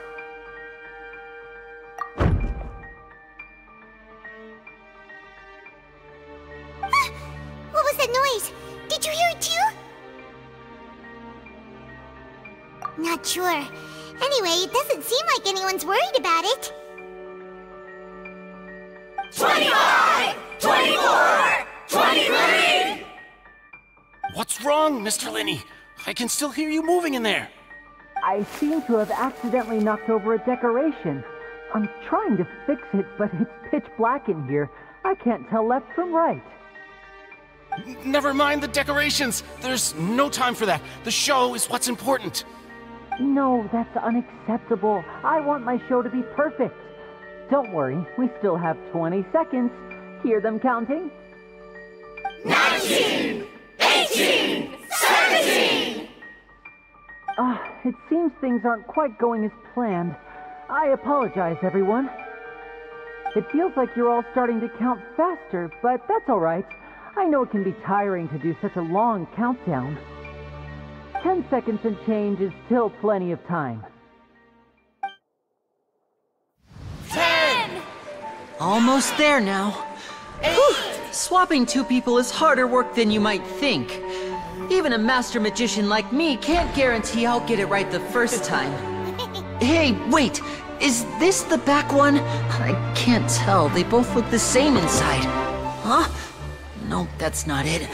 I'll try again. 7! Hey, slow down! Honestly! 5! 4! 3! Whoops! That doesn't count! 0!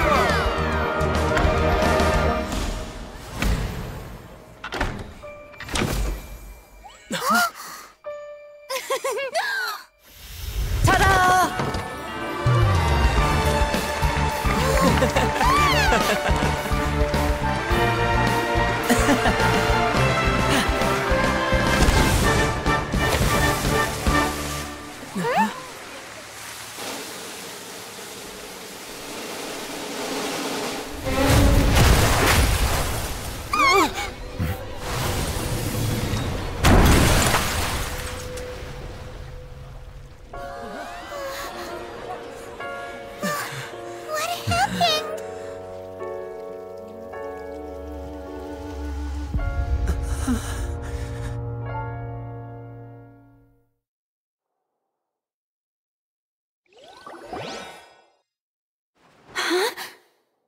Is this part of the show? Mr. Lenny, you're going to use magic to fix the stage now, right? What happened? Oh no. Maybe this isn't part of the show. The girl was still in that box, right? This performance is over. Medical staff with me. Guards, secure the scene and detain all the performers. Seal the exits. No one is allowed in or out at this time. Yes, that's right. If this was just an accident, then we must investigate the cause. But if this was all part of some scheme, then those accountable will not escape the judgment of the God of Justice! No need to be alarmed, you two. We'll get to the bottom of this soon enough.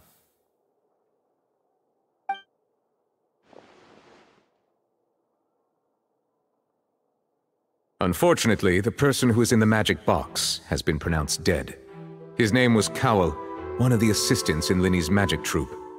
Apparently, the fireworks on stage ignited the ropes that were suspending the water tank, which then caused the tank to fall onto the stage.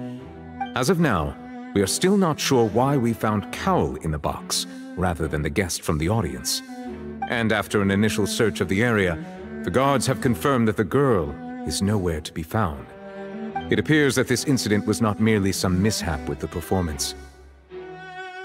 And there are many indications that it is connected with the case of the serial disappearances of young women. The serial disappearances case? That's the case that Charlotte mentioned before!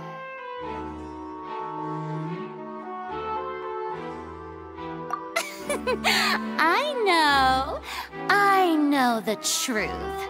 I can see through the whole thing. Really, using such a shallow and obvious mystery as his finale. Did he really underestimate us that badly? I say that our powerful magician, Mr. Lenny, is now the prime suspect for the serial disappearances case. Huh? Why me? This whole thing was an accident. No, this all occurred during your magic show, did it not? The missing girl disappeared after being chosen, did she not? The deceased is one of your assistants, is he not? Now that I think about it, that whole speech about magicians making things disappear was nothing more than a provocation, a bald-faced challenge. That can't be right! How can Lenny do this? He was in the box on the stage the entire time! We can even hear his voice! Besides, before the show, he told us that he would like to catch the criminal behind the disappearances! He couldn't possibly mean catching himself! Save discussion for a later time, please. Lady Furina, may I assume that your comments just now constitute an accusation against Mr. Lenny and his associates, and that you are pressing charges? Huh? I just think that I think it might be a little early to talk about formally pressing charges. But what Lady Furina said just now makes perfect sense. Looks like she's gonna personally deliver justice. A kidnapping and murder carried out under the cover of a magic show. Lady Furina said it all. I mean, of course, my dear people. But what excites me even more than the obvious truth before our eyes is the opponent I'll be facing. That's right. I mean you, Traveler. You'll support Lenny, won't you? After all, he was the one who helped you the first time we met. Then there's no problem at all. You know, the Traveler and I already had a duel the first time we met. But with Lenny's help, our little duel ended in a draw. But draws really are the most boring possible outcome. So, no more draws. Between the two of us, there must be a clear winner and loser. And what better place to hold such a riveting showdown and decide the true victor than here, on the grandest of stages, the Opera Epiclese. Huh. It wasn't a draw. She obviously lost last time. I understand. Charges have now been pressed, and as such, a trial is in order. Well, Traveler, seems Lady Furina has set you in her sights. But putting her dramatic rhetoric aside for a moment, I would like to ask you, are you willing to act as Mr. Linney's attorney and defend him in this case? Very well. The trial will be held a day from now in the Opera House. Both sides may investigate the scene to build their cases and search for the truth.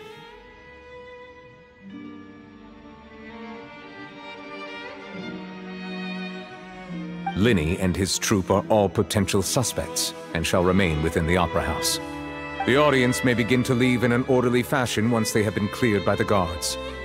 A day isn't that long. Let's see what kind of case this big-shot Outlander can build in such a short amount of time. I'm really quite looking forward to hearing it.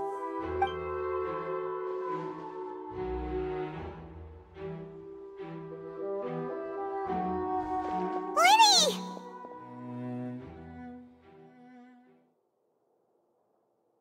Sorry about everything that happened just now.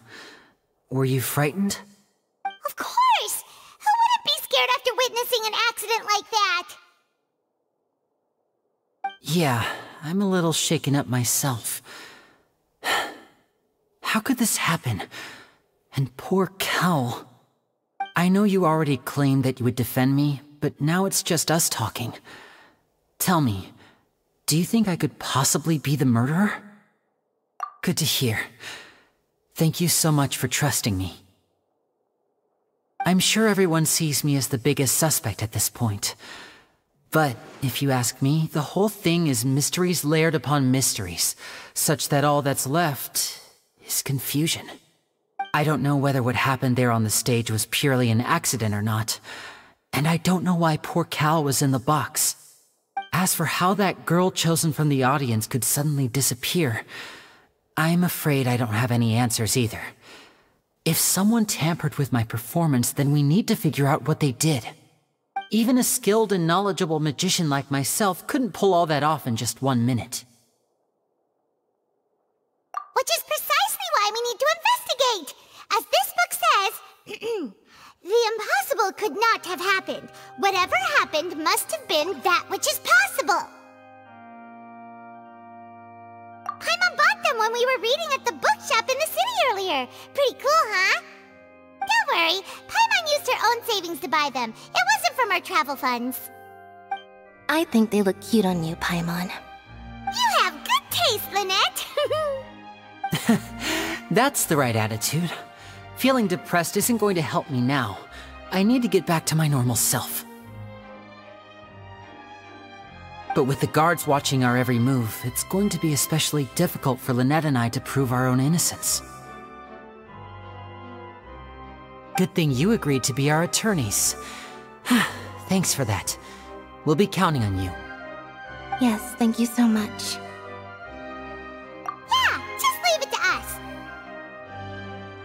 Oh, since we're going to start investigating, Paimon has a question first. Where did Lynette go during the performance? Ah, well, I'm afraid that would involve some of our essential trade secrets as magicians. The secrets behind our magic are past saving, Linny. I suppose you're right. The truth behind our tricks is going to be important evidence that will be weighted during the trial. 'Tis truly a pity. As a magician, our magic show is a work of art. We've poured countless hours and spared no effort in perfecting it. But if revealing our secrets will help you uncover the truth behind what happened, then it will be well worth it. We should go somewhere else if we're going to discuss our magic tricks. We'll go speak with the guards, and in the meantime, you can go investigate the stage and the seating areas. Alright, let's go have a look while the investigation teams are still here. Detective Paimon is on the case!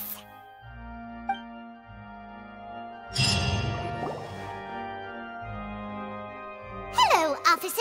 How's the investigation going? I see. You must be the traveler that Lady Furina mentioned. Listen, I'll be perfectly honest with you. I'd avoid getting mixed up in this whirlpool of a mess if I were you. Huh? What do you mean? Come with me and you'll see. The deceased is one of Lyney's assistants, named Cowell. Even though he hadn't joined the troupe long, he was hardworking and everyone generally liked him. The assistants are usually in charge of setting up and inspecting the props, as well as assisting with the show and keeping the crowd engaged. As you probably saw when you were in the audience, the water tank suddenly fell and smashed the box with Cowell inside it. This is the real mystery. We've already searched the scene and were unable to find any traces of the girl. However, if you look carefully, the box was positioned directly under the water tank. The ropes holding the tank were then burned by the pyrotechnics on stage, causing them to snap. All these factors lining up so perfectly makes it hard to see this as a mere accident. If anything, the more logical explanation is that the whole incident was intentionally planned, and Lyney is the most likely person to have access to all these areas. But he doesn't have a motive! Are you both good friends of his? Well, you can't say we're good friends, but we've known each other for a little while. So in just a short time, he was not only able to win your trust, but even convince you to act as his attorneys. I know there's no such thing as magic. The real trick of a magician is holding the audience in the palm of their hand. I've seen a lot of cases, and I can tell you that people are the least reliable kind of evidence. Sorry, I tend to be pretty straightforward. Just know that I'm warning you for your own good. Anyway, you may investigate the scene of the crime yourselves if you're curious. Who knows, maybe you'll be able to come up with some new evidence.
So this is the rope that broke and caused the water tank to fall. The rope looks pretty durable. How can it be burned through so quickly by fireworks? Why are you suddenly so serious, Traveler?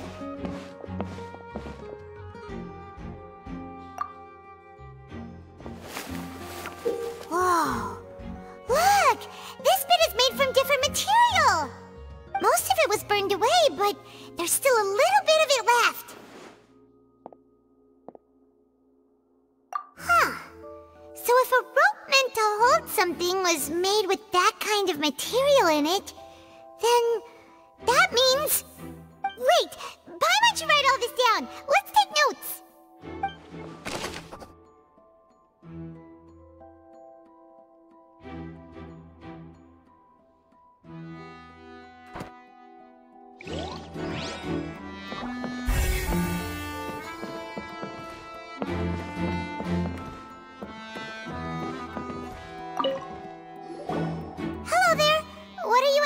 kidding.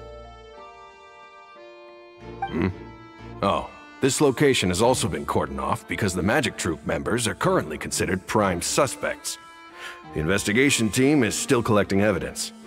The seats were all booked in advance, so we were able to deduce the missing woman's identity by checking the guest list. Sure, it's not like this is confidential information. We will publish it later anyway when we petition the public to help us find the missing person. Her name is Halsey. She's a painter from Fontaine who's made a bit of a name for herself. Apparently, she wasn't a regular at the Opera House, but she'd been feeling some pressure with her work lately, which made her decide to come see the magic show. The Magic Troop members all claim not to know her. We have looked into her social connections. It seems that she has no personal grievances or conflicts of interest with the suspects. Simply put, she wasn't related to the Magic Troop at all, which matches the features of the previous serial disappearances. Were the victims of previous cases also chosen at random? That's how it seems to us, in any case.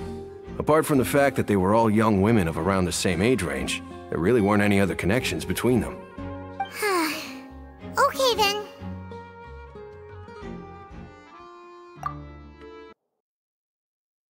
No need to be so formal. If you do happen to see the missing girl, please be sure to contact us. It is of utmost importance that we get to the bottom of these disappearances.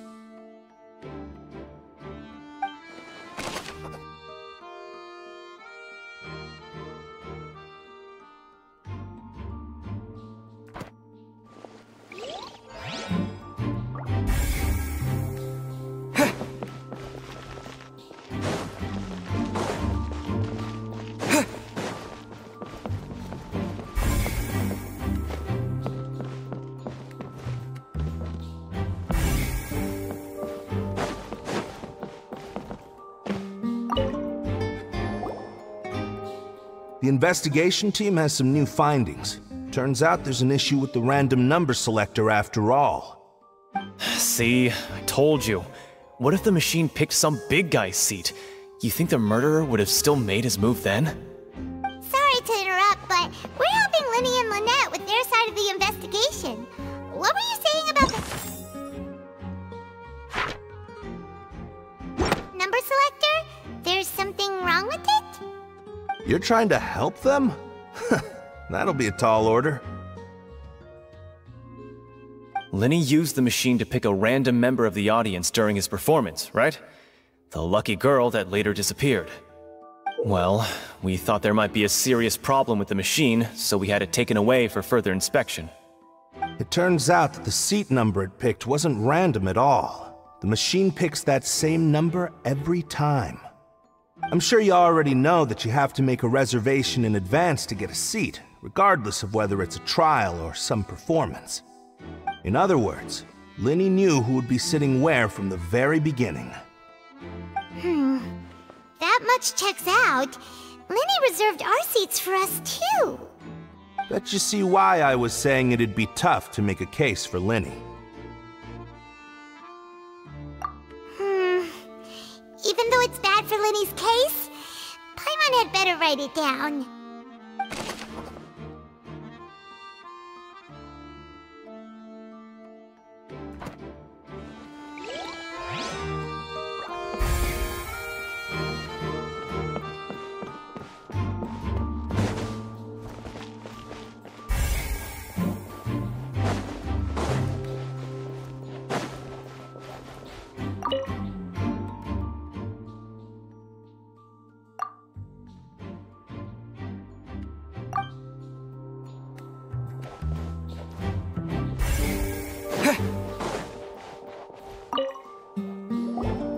I see that you're investigating the area. Well, it just so happens that I'm interested too. If you find any new and interesting leads, be sure to share them with me, alright? We don't have too many thoughts yet.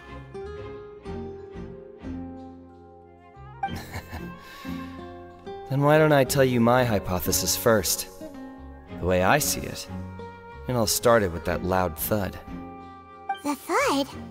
Oh, you mean the sound that happened during the countdown?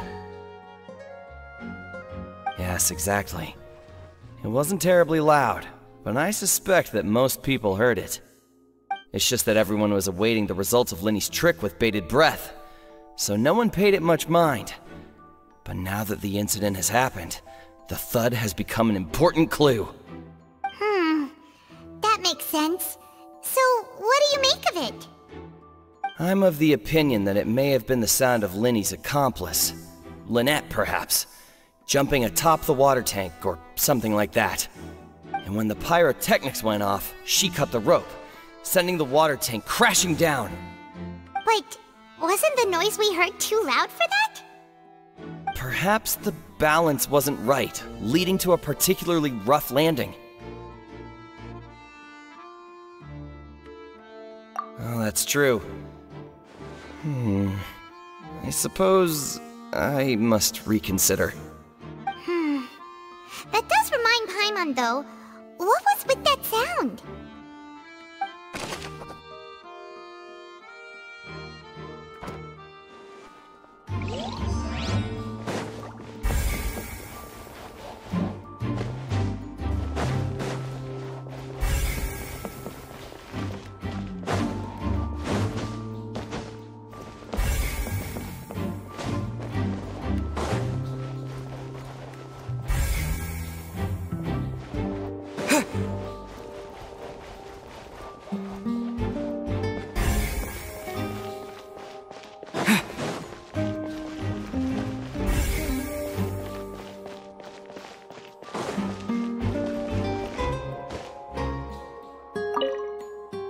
Linny's still talking to the guards.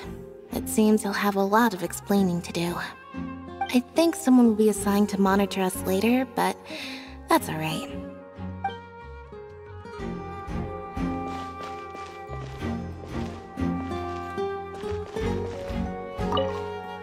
Linny's still talking to the guard. I think someone...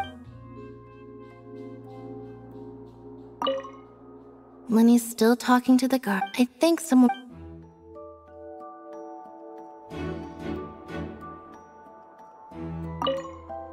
Linny's still talking to the guard. I think someone...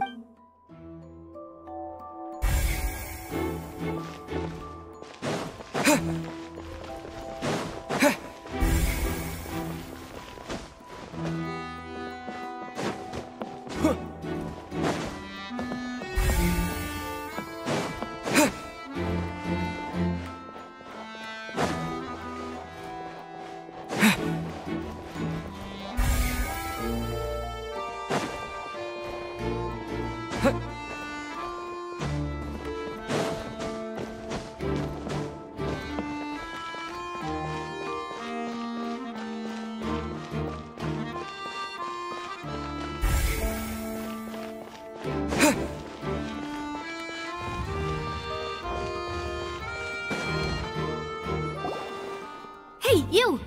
Yes, both of you! Over here! I've been keeping an eye on you for a while now. Huh? You mean us? That's right. If I'm not mistaken, you're also among those who wish to cut down the thorns and pursue the truth. No?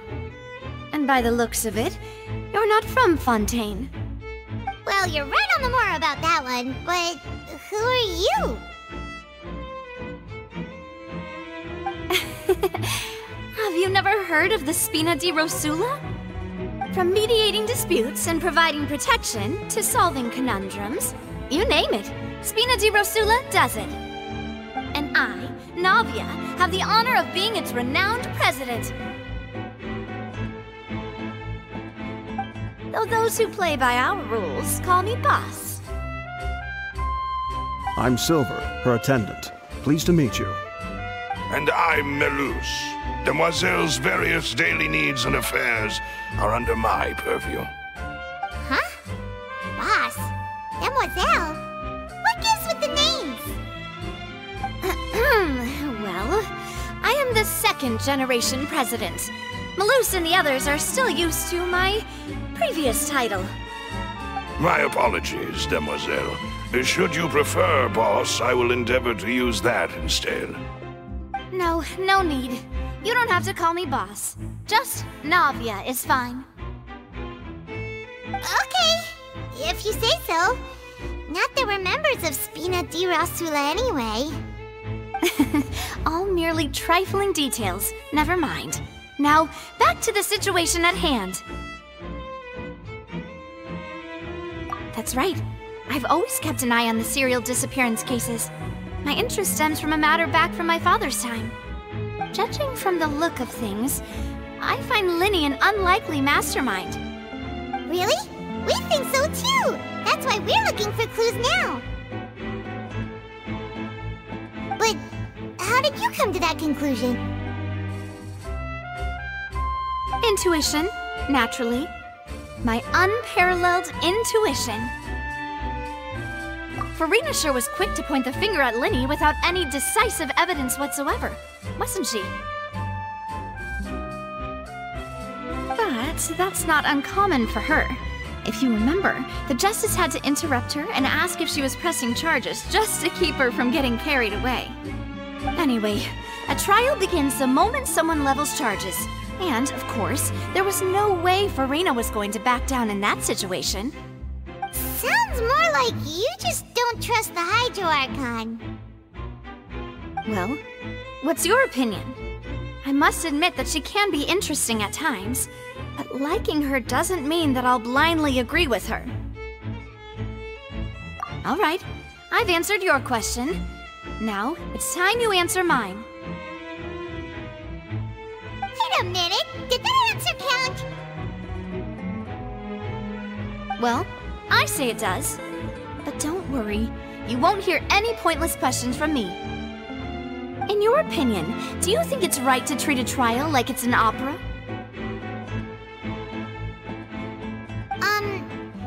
Well? And why would that be?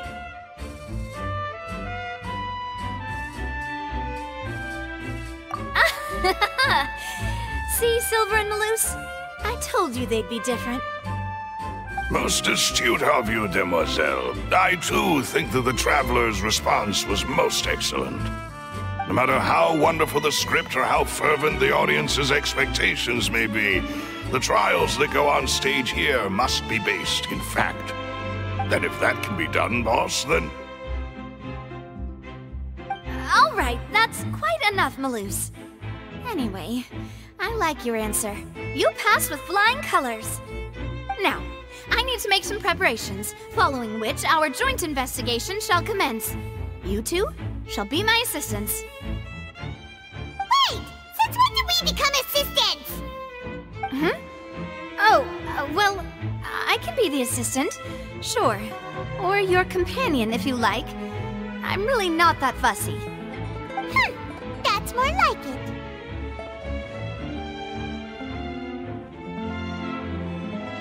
Far be it from me to brag, but I believe that Demoiselle's intuition will be instrumental in uncovering the truth. You wish to save a friend from false accusations, and we wish to unravel the disappearances. In this sense, our goals are aligned. You have a point. You're quite the talker, aren't you, mister? And what about you over there? What do you think? You seem like you've got something on your mind. I have nothing to add. Oh, alrighty then. We'll be making some preparations first. Just be sure to let us know if they start revealing Lyney's tricks. Thanks!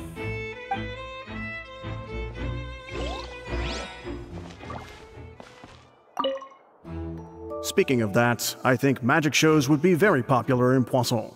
I can see that. Maybe I should try to learn some magic. If I could make things disappear, cleaning my room would be a cinch. You need not worry about such things, Demoiselle. That falls under my duties. Oh, right.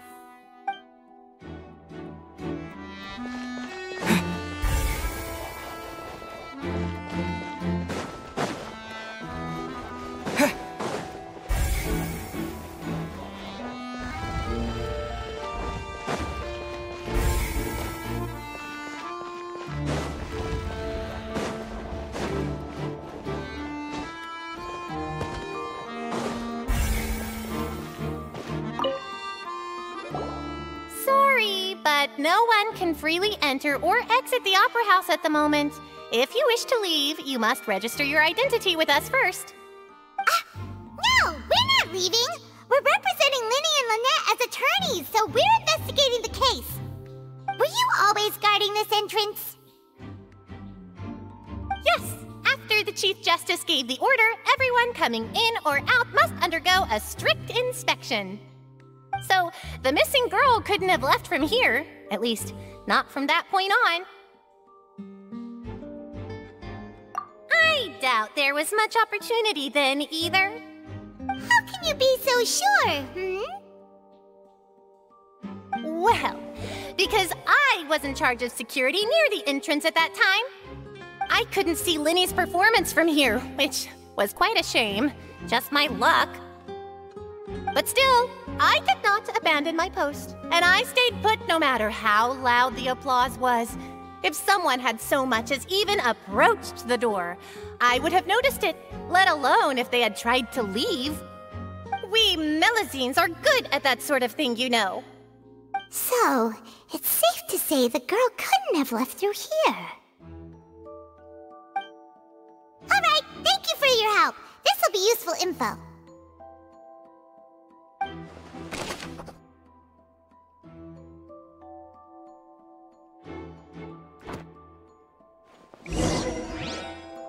We've checked everything of note here at the performance venue.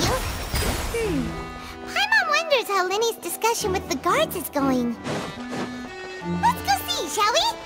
Ooh, things are getting interesting, huh? We're about to see how magic is made. Water jet!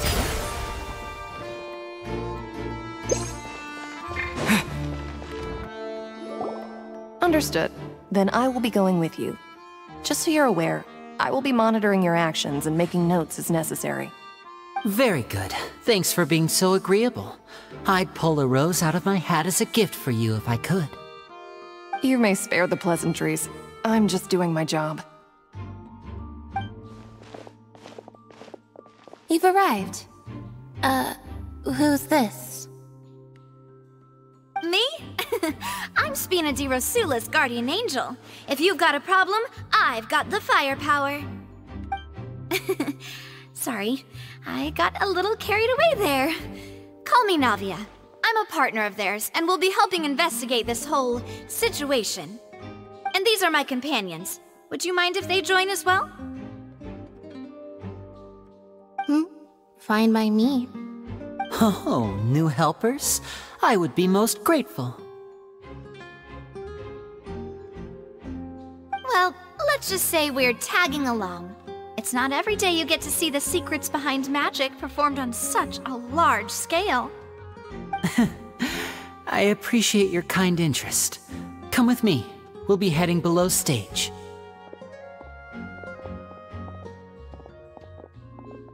Huh? Below stage? Yes, a world of secrets is hidden beneath this magic box, prepared specifically for this switcheroo trick. But before I reveal everything, you should have a look first. Notice anything strange here?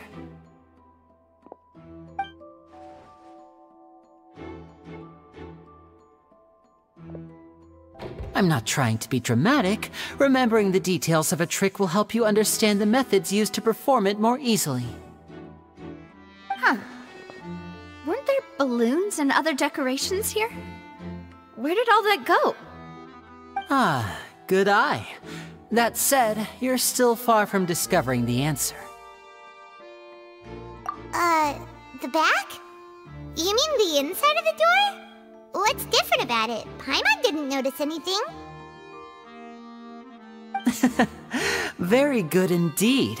I thought you might not be able to catch that, given that you were sitting in the first row. The back of this door was patterned. Those patterns are now gone, replaced by a smooth wooden board. So, if you put 2 and 2 together, what do you get? Exactly. All right, let's go. I'll tell you how it works as we head down.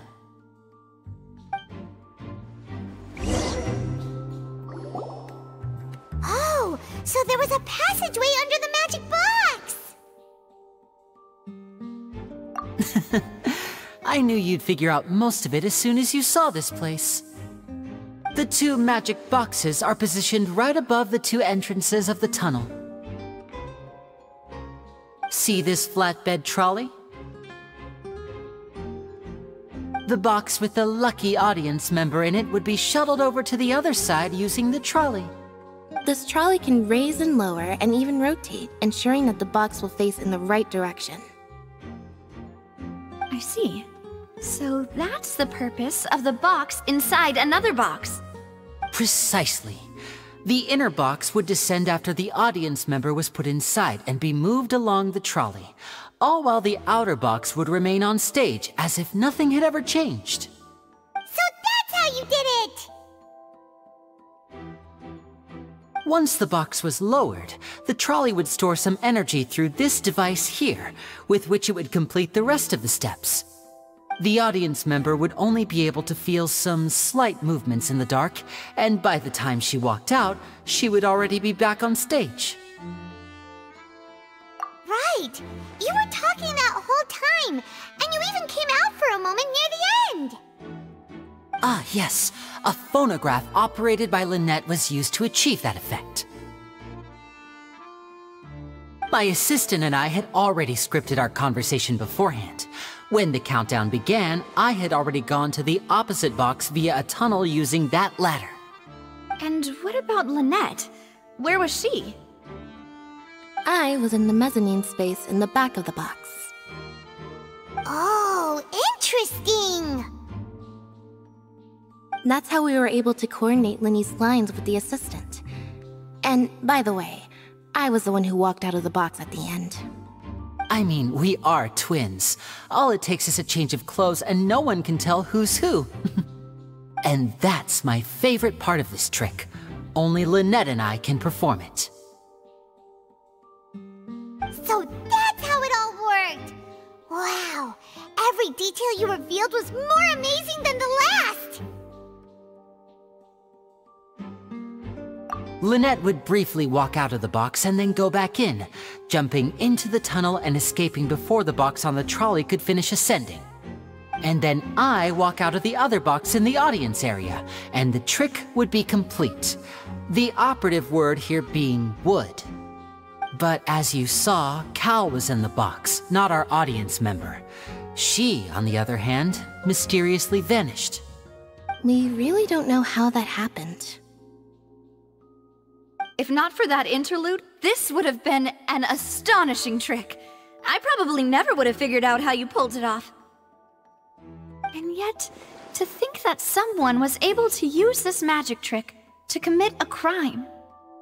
Could we have a look around? I think we can come up with some more leads. This is the scene of the crime, so Lynny and Lynette are not permitted to stay here.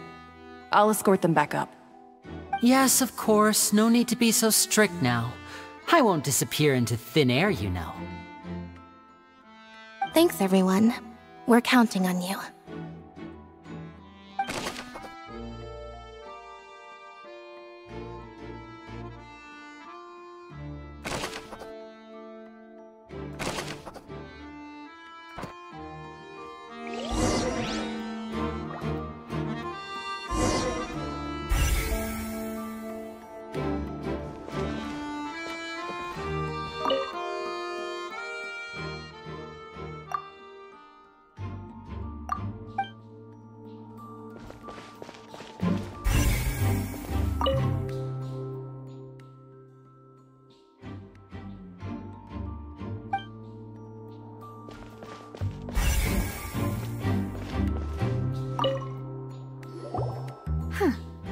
What's this?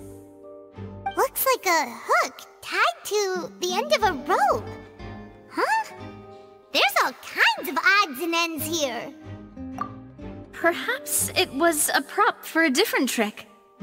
But why would it have been left here? Whatever it is, let's make a note of it first.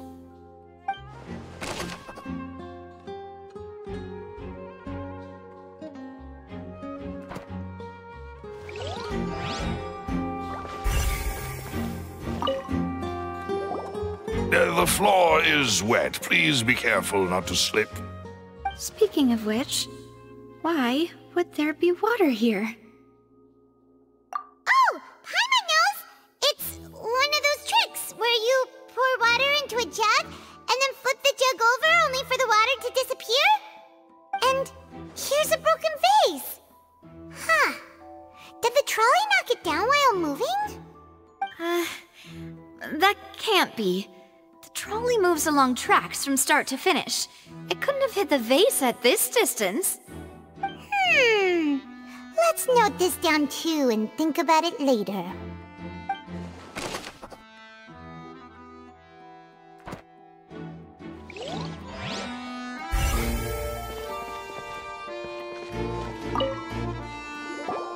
Oh, these are the clothes that the lady chosen from the audience was wearing, right? Her clothes are here, but she's nowhere to be found. Right! And do you really need to do that if you're kidnapping them? Ugh, this is so confusing. Paimon doesn't want to be a detective anymore.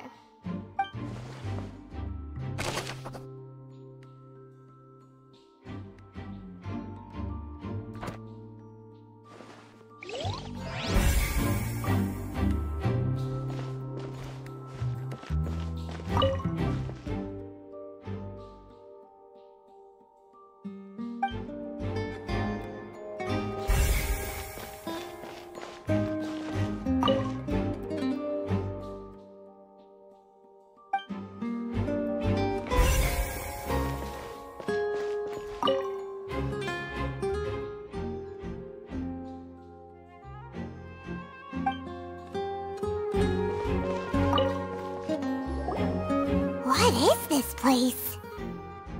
It seems someone could fit through here. Huh. Could this have been the suspect's escape route? Alone, perhaps. But if they had to pull another person with them, the space would be too narrow. But there are no other ways in or out of here.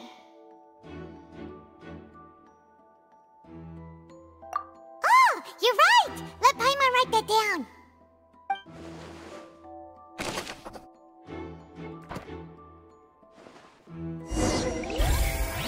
Seems we're just about done investigating down here. Yes, let's head back up.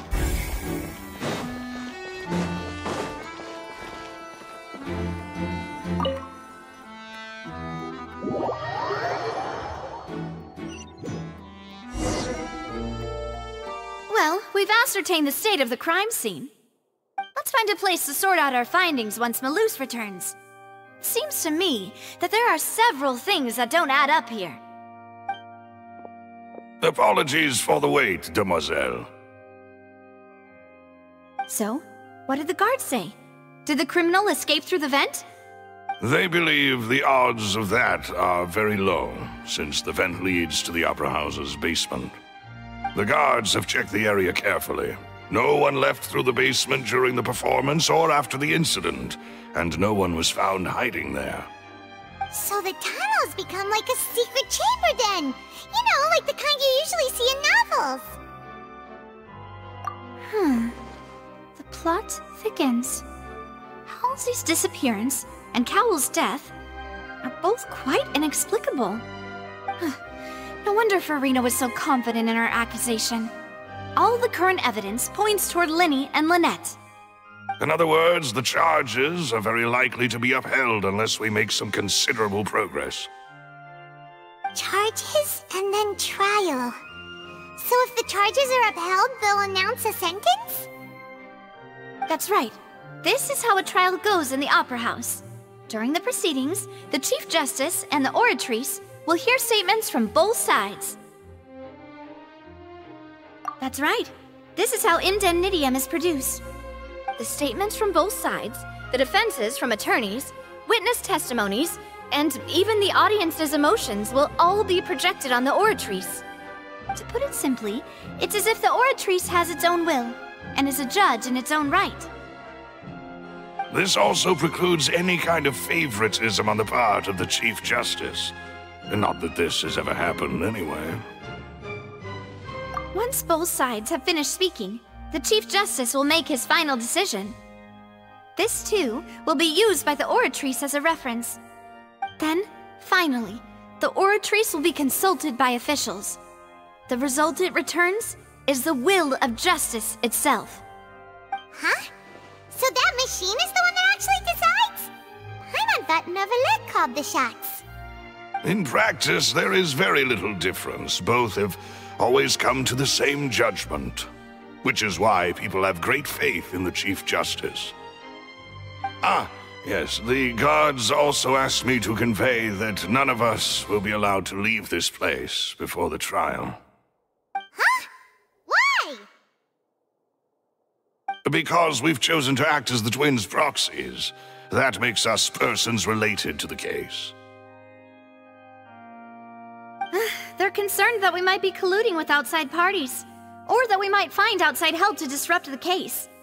And even if that were not so, it could prove problematic if we happen to spread key information about the case ahead of time. I'm ready to break out at any time. Whoa, whoa! There's no need for that! Paimon thinks they have a point. That said, are they providing food? Of course. I just hope you don't mind the lack of options. I'm afraid that catering to all tastes is not in the cards, nor is any guarantee of balanced nutrition. In that case, let's just sort out our findings together here. Pity. I was hoping to take you to try some of Fontaine's famous desserts, too. I mean, what better way to properly think through our findings than over some tea and sweets? Huh. Breaking out suddenly doesn't seem like such a bad idea after all. Just kidding! Just kidding! Paimon will still do her best, even if there are no snacks. Hmm? What do you mean, no snacks? Of course we'll have snacks. If we cannot buy some, then we'll simply make some. Huh? Here? But how? Understood, Demoiselle. Everyone, please come with me.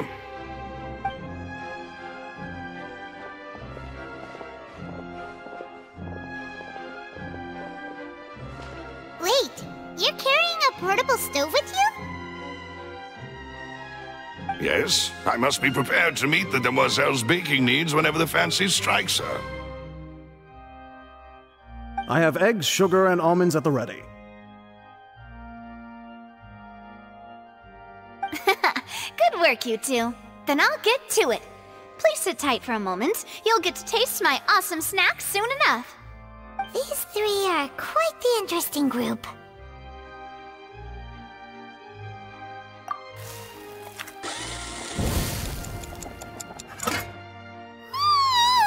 And Paimon thought it smelled good while it was still in the oven!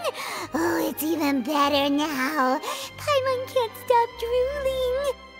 From the way you had these two guys carrying all that stuff around, Paimon thought you'd have them do more during the baking process. But you ended up doing the entire thing by yourself! Beating the egg whites, grinding almonds, everything! I was applauding. And I was giving encouraging smiles. Paimon was just thinking, aren't you worried about getting your fancy dress dirty beating egg whites and baking like this? Well, I don't think it's carved in stone anywhere that fancy ladies can only read books, sip tea, ride horses, and play the piano. I just really enjoy making snacks. Don't underestimate beating egg whites, by the way. It's a real arm workout. You also need to beat them to just the right consistency, or your macarons will crack. Anyway, give these a try, fresh out of the oven. There's 3 for each of us. Only 3?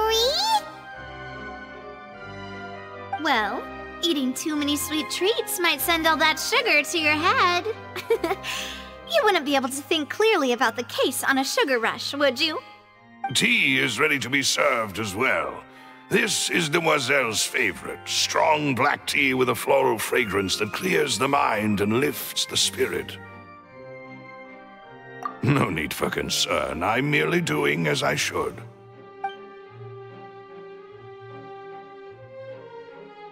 All right then. Down to business. As Paimon mentioned previously, the tunnel seems to be something of a secret chamber. However, we can assume that Lyney and Lynette were not alone within it. Some criminal also occupied its sealed confines. The magician twins could have committed the crimes, of course, but they lack any logical motive. Exactly! Why would they do such a thing right when everyone was watching? The flower vase and the thud we heard during the performance could indicate some altercation between Halsey and the criminal in the tunnel, resulting in the shattering of the vase, the discarding of her clothes, and her abduction. Perhaps the criminal thought that since she was chosen from the crowd, she would be too easy to identify if she was still wearing the same clothes. Paimon thinks that makes sense, but the real trouble is...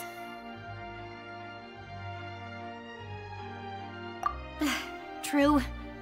None of the clues we found thus far support the existence of this third person. But the only people left to consider are both technically victims, whether it's the missing girl, Halsey, or poor Cowell. Huh. Could Halsey have secretly made modifications to the magic props in order to murder Cowell before making her escape? That's right. And even if she had tampered with the setup, she would need to understand the entire trick to pull it off. Nor does she have any motive. The guards said that she has never had any dealings with the Magic Troop's members. Were we not thorough enough in our search? From the sound of things, this is turning into an impossible case. Your macarons are amazing though, Navia. They smell great! They're nice and crisp and super sweet! They are my specialty after all. And I see you've already had 5 of them. What? 5? Oh, that can't be right. Paimon only counted 3, honest! Please don't worry about it. At my age, a few less sweets might actually be a good thing. No. Being greedy is one thing, but Paimon knows how to count. Besides, Paimon knows that if she ate too many, then others wouldn't have enough. Wait, even you don't believe Paimon? How could you? If Paimon ate those 2 extra macarons, then may they turn into stone in her stomach! All right, we get it. Well, I suppose one of us might have gotten too engrossed in our chat and eaten them by mistake. No big deal. Malus, set up the stove again if you would. Huh? What are you doing? Making sure everyone gets 3 macarons, of course. Exactly. We don't want to trouble you. As you wish, demoiselle. And I have the egg, sugar, and almonds. Well, this really is your hobby, huh?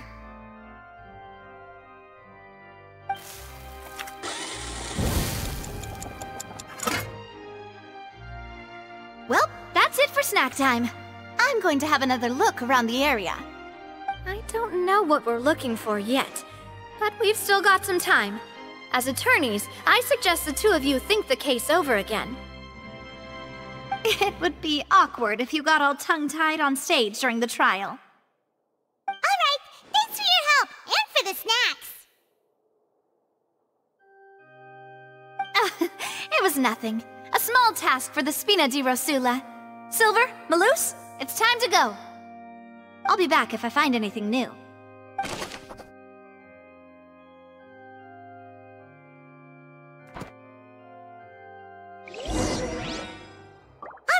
It's time to put our heads together. We've got to get our defense ready for the trial. Oh, it's probably gonna be a long and difficult case. There's no point in worrying about that now. We just need to prepare. Here, take Paimon's notes. They should help you review the situation. Go!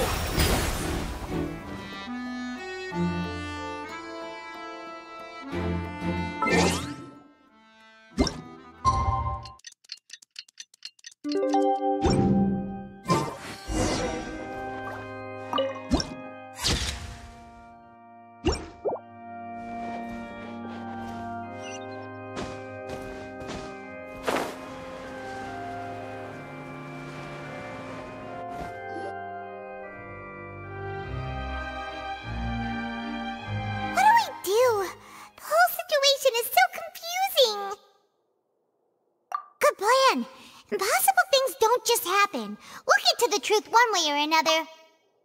Just relax. Even if everyone else suspects...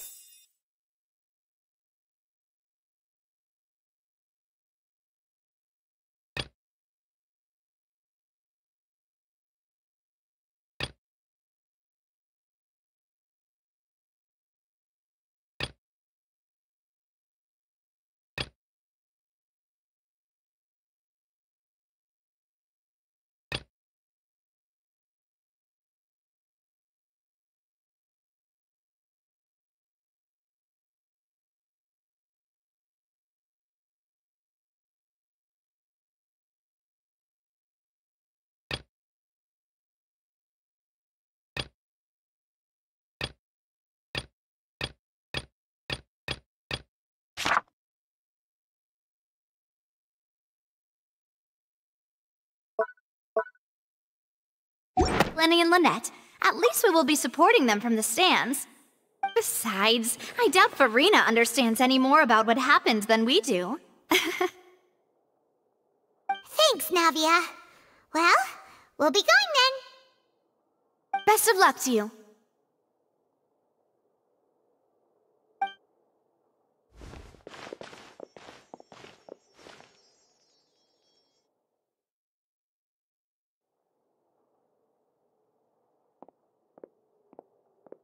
Ah, finally, you're back.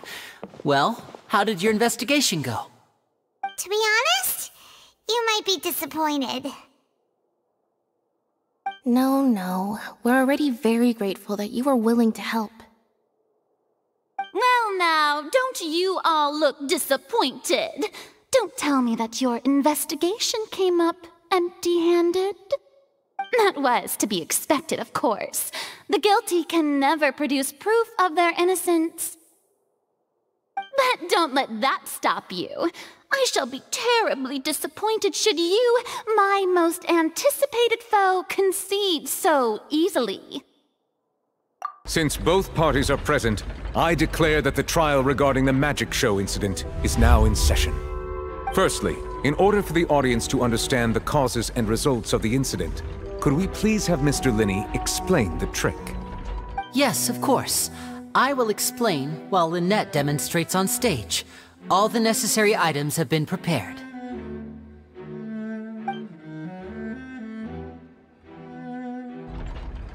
Thank you, Mr. Linney. In that case, I take your statement to be that you ran to and remained hidden within the magic box in the audience stands once the trick began, and thus could not have committed the crime. Is this correct? Yes, that's correct, Your Honor. In that case, I call upon the prosecution. Lady Farina, do you wish to refute his statement in any way? Why, of course I do. Allow me to take the first shot and break this case wide open. Mr. Linney is clearly lying. There is no way you could have been in the box the whole time if you were to abduct Halsey and murder Cowell. In fact, I'd say you were hardly in that tunnel at all. That is simply your hypothesis based on the presumption that I'm guilty. Oh, is that so?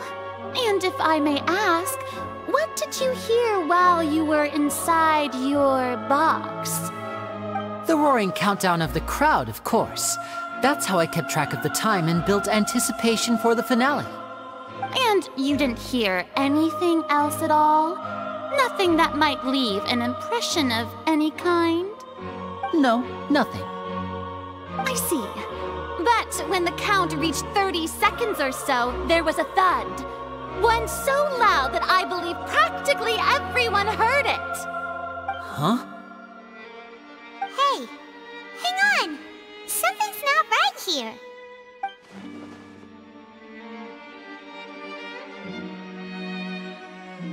Yeah, I'm sure he could have heard a noise that loud from inside the box.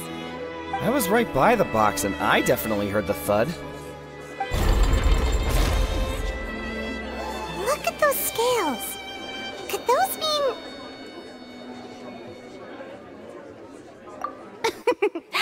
Well then, ladies and gentlemen, allow me to use the words of the magician himself. You never know what can happen in the blink of an eye. Indeed, it seems his alibi can also collapse in the blink of an eye. Of course, I have armed myself to do far more than smash your alibi. Confidence cannot go unfounded, and my foundations are rock solid. Tell me, aren't you and Lynette actually from the House of the Hearth? The House of the Hearth?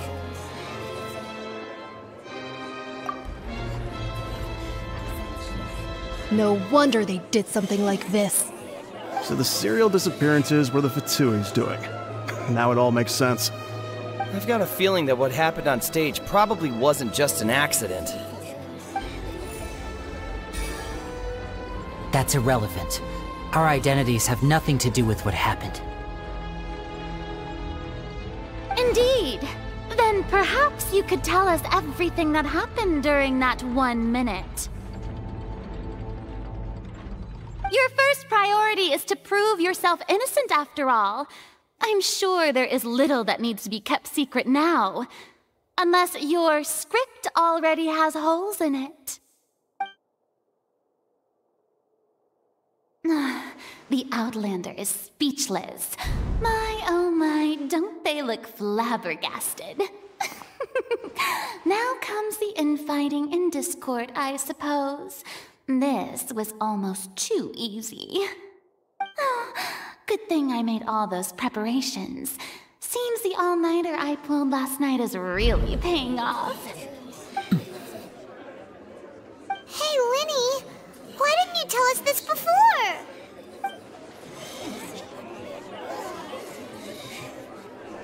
Order! Order! Mr. Linney, allow me to re-establish the facts. Lady Furina has raised 2 points. First, when the thud was heard in the Opera House, you were neither in the box nor the tunnel. Second, you and Ms. Lynette are both members of the House of the Hearth. Are these claims true?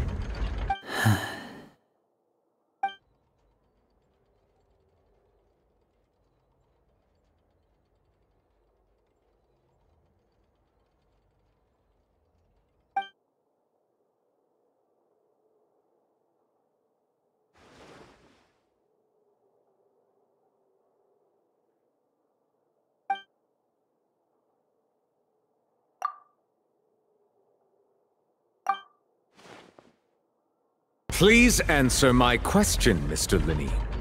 I'm sorry. Yes, they're true, Your Honor.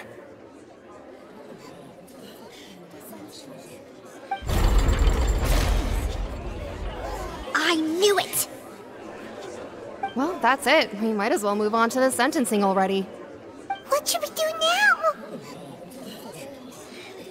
Granted.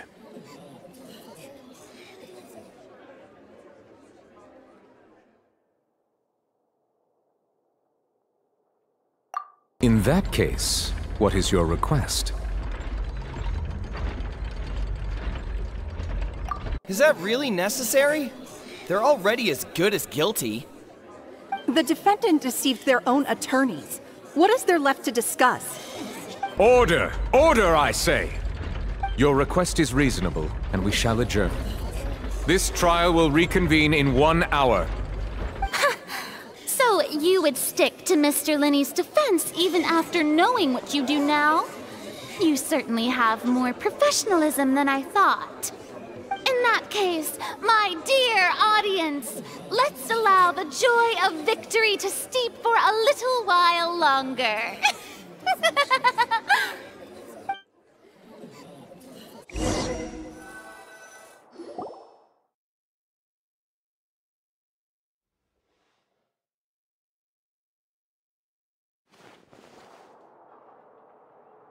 Well, this is awkward.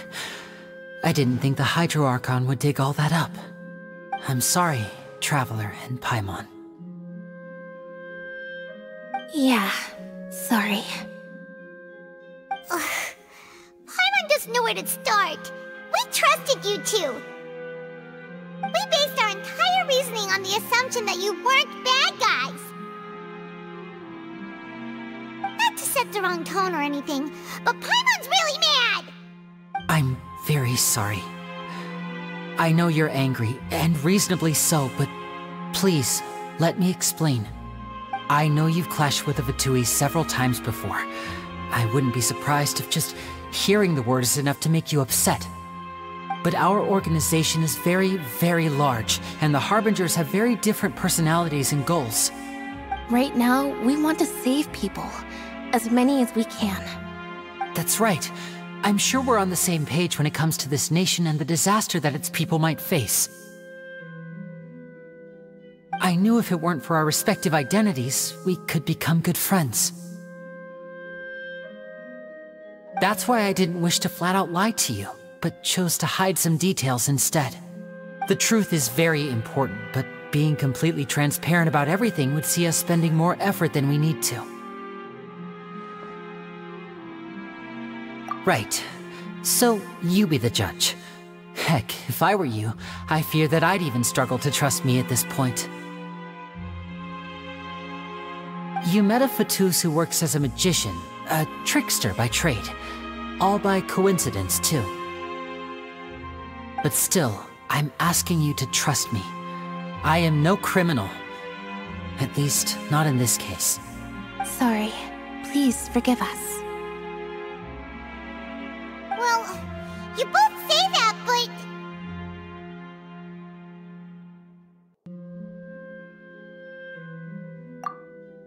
Right, let's hear your answer first, and no lies now! Of course. I'll answer any question you ask. We've been trying to find out how the Oratrice operates. We want to know why it has a consciousness. Why can it deliver sentences accurately? During our investigations, we learned that the machine's core is beneath it. From that moment on, Lynette and I have been designing this box swap trick, with the objective of getting close to the core. Is that why you needed a whole minute? That's right.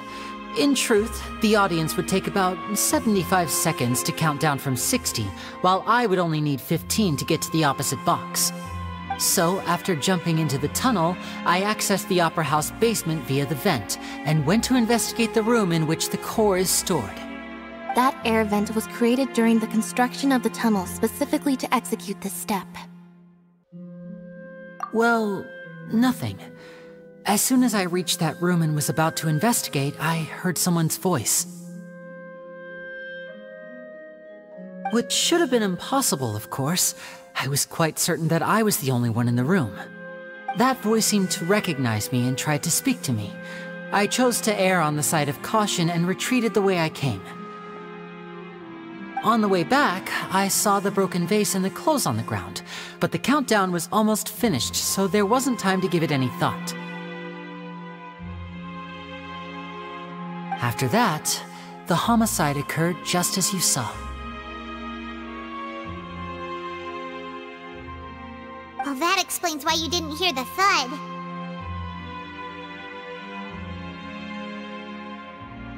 Because of that prophecy I told you about, of course. We must know all we can about this nation's secrets in order to deal with that prophesized crisis. That's the only way we can save everyone. So, there you have it. The whole truth. I swear, I didn't hide anything from you this time. It was never my wish to proceed under this cloud of mistrust either. But like I said earlier, you can be the judge. If you want to leave because you don't trust the Fatui, there's nothing I can do to stop you. Well, Traveler, you decide. Paimon will follow your lead however you choose.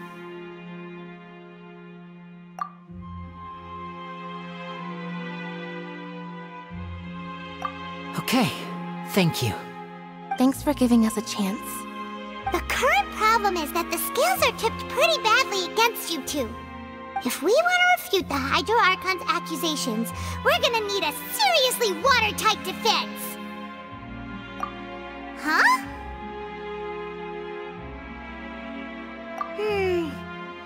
Oh, Paimon thinks she gets what you mean.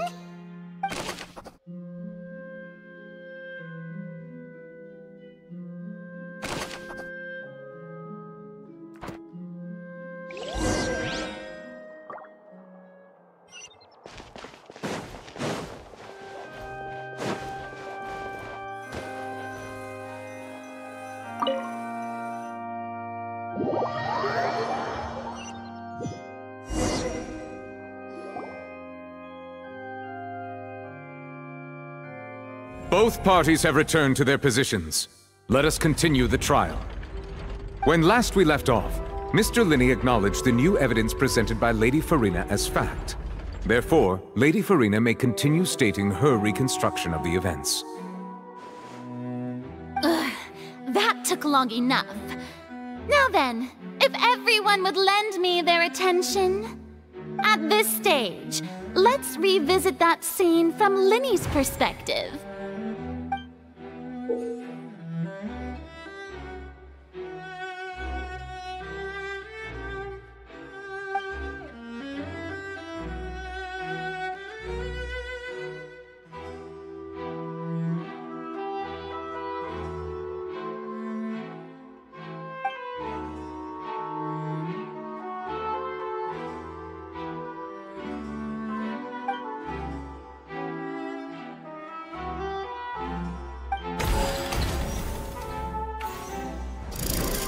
Countdown began, he entered the tunnel.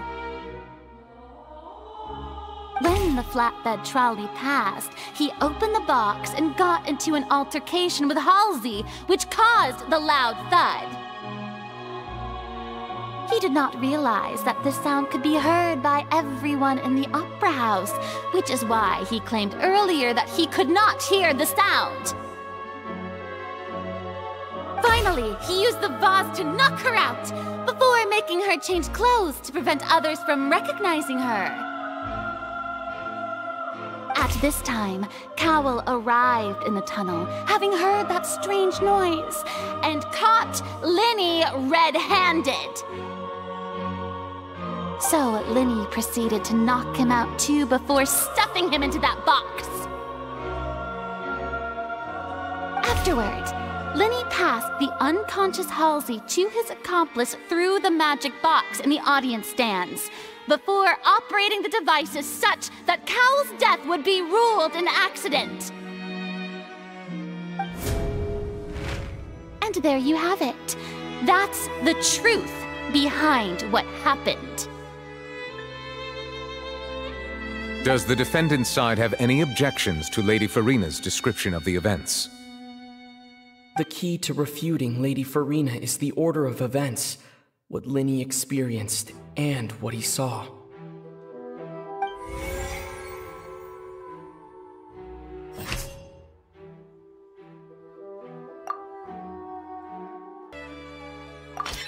According to Linney, he left via the vent after entering the tunnel.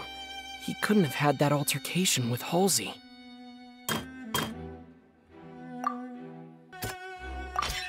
Linney went to the room that contains the Oratrice's core. This is the actual truth.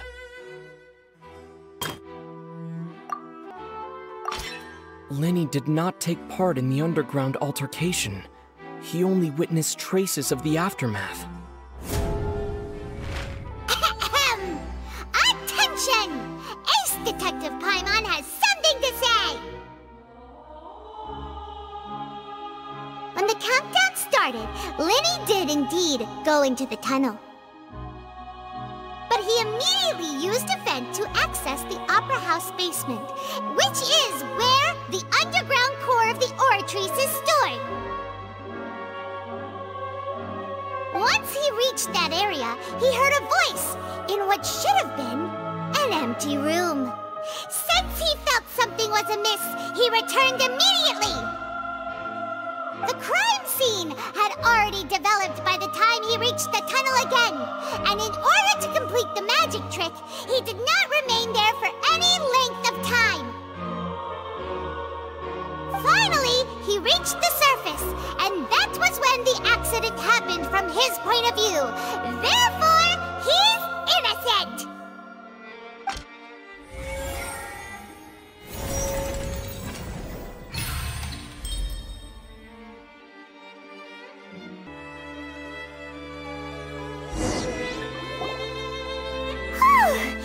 Paimon did it! Paimon actually managed to say all that! Oh, wasn't it awesome? In other words, you believe that he knew nothing of the incident? That's right!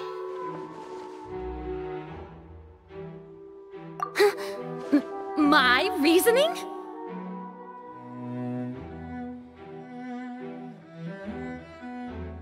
If that's the case, then if Cowell hadn't entered the tunnel, who was the entire setup meant to kill? Assuming that what you say is true, Lyney only needed to kidnap the young girl to cause a new disappearance case. What would the point of killing someone on stage be?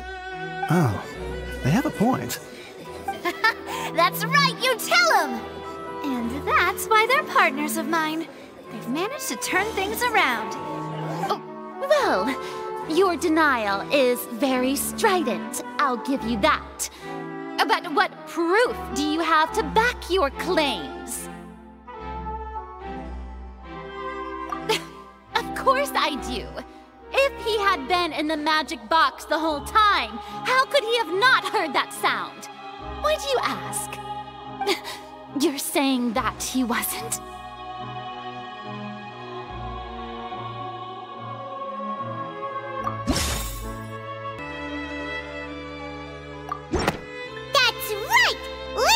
Wasn't in the box or in the tunnel. That's why he didn't hear anything strange during the performance. This means that when the crime happened, Lyney had already entered the basement via the vent. The same clue you used to disprove his alibi has now become the best proof! How do you like that? Well played.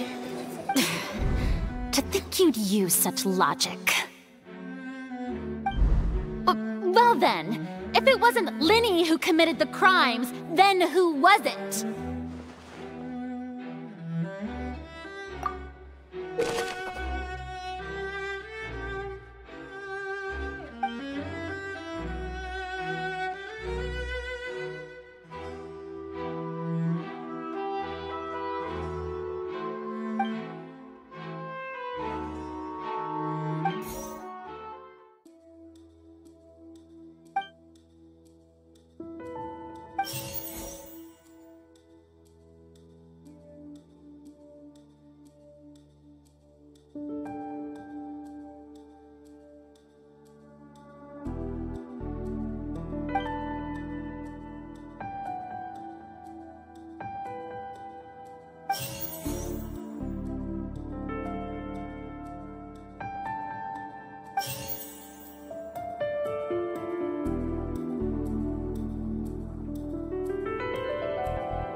The deceased's name is Cowell, Lyney's assistant. He would have been able to tamper with the equipment. Halsey is the missing person and an ordinary audience member. Or did she have her own scheme all along?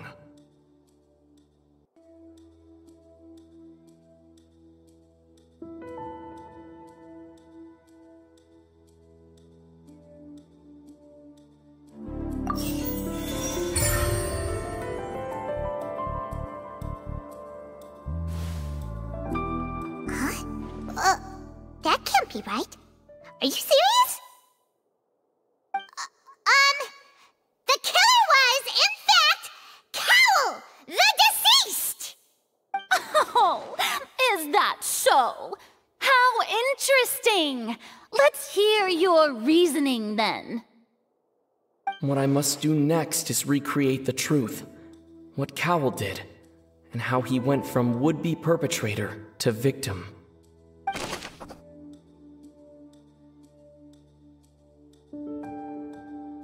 It would have been tough for both people to fit into that vent.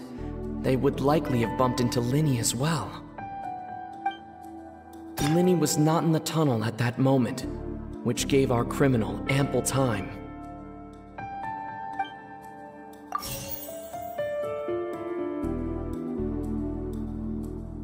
The sound we heard may have come from a clash between the missing Halsey and the criminal. Halsey's clothing was in the tunnel, so there must have been some fear that she would attract attention. The deceased's name is Cowell, Linny's assistant. He would have been able to tamper with the equipment. No one entered or left the Opera House through its entrances, so where would the criminal have wanted to take Halsey? The sound we heard may have come... It would have been tough for both people to fit in. No one entered or left. The deceased's name is Cowell. The deceased's name is Cowell.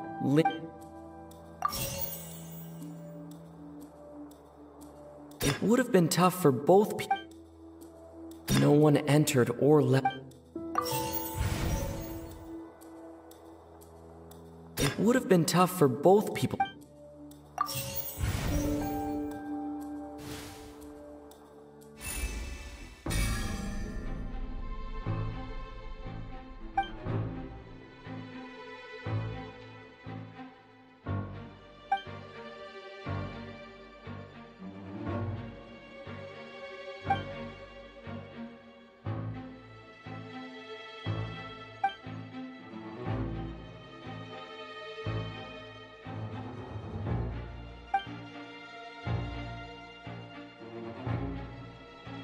What's wrong, Traveler? Are you still having trouble figuring things out? I see how it is. So this was all just a bluff. And here I thought you had something to show for it. But it seems you're still far from the truth. Look, since we're at a dead end, why not consider a different track? Just like the trick as it transpired, the end result must have been utterly different from the magician's initial design. If only we knew how Halsey disappeared. Well, that would be nice, but the tunnel only has 3 exits, and none of them seem very likely. And it's not like this is a magic trick where you can just make a real live person disappear. You know, like you did from that water tank, Lynette.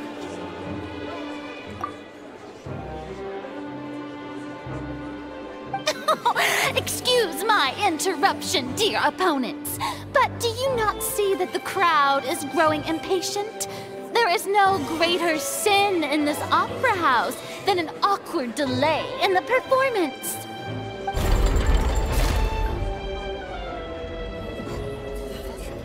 If the defense is unable to make further effective arguments, we will move on to the next stage of the trial.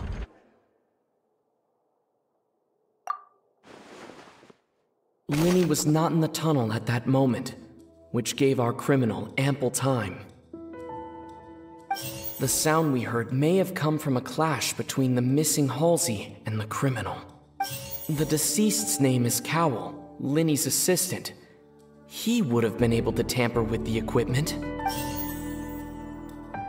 The vase was not broken by chance.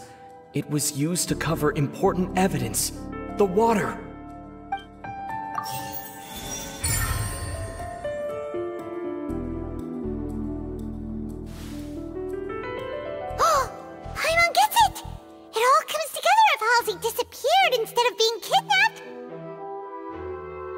Lynette escaped from the water tank, vanishing gradually and leaving only clothes behind.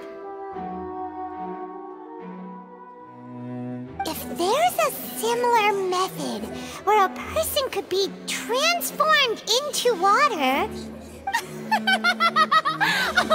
Just a moment, please. I do hope you know how preposterous you sound at the moment.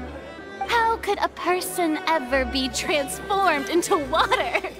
This is reality we're talking about here, not some magic trick. Must we really? I should think that of anyone. Your friend Lyney already knows this truth very well. Magic tricks are ultimately just illusions and misdirection. But Halsey's disappearance is very real. We're talking about two completely different things. Even so, I trust the Traveler's judgment. The truth must be out there somewhere. Perhaps some new line of reasoning may open if we try to gather all the focal points that don't make sense. Since Cal was the deceased, we haven't placed much attention on him. But given that we aren't making much progress with the case, it wouldn't hurt to have a look at his belongings, would it? People really do come up with all sorts of harebrained schemes when at the end of their rope. The way I see it, your suggestion that we broaden the scope of our investigation is nothing but a tactic for stalling the trial. Nevertheless, I believe that this is a reasonable request on the part of an attorney. Since the trial does indeed appear to be at an impasse, I believe that additional evidence may help us make more progress. Guards, please step into the lounge and examine the personal effects of the deceased Cowell.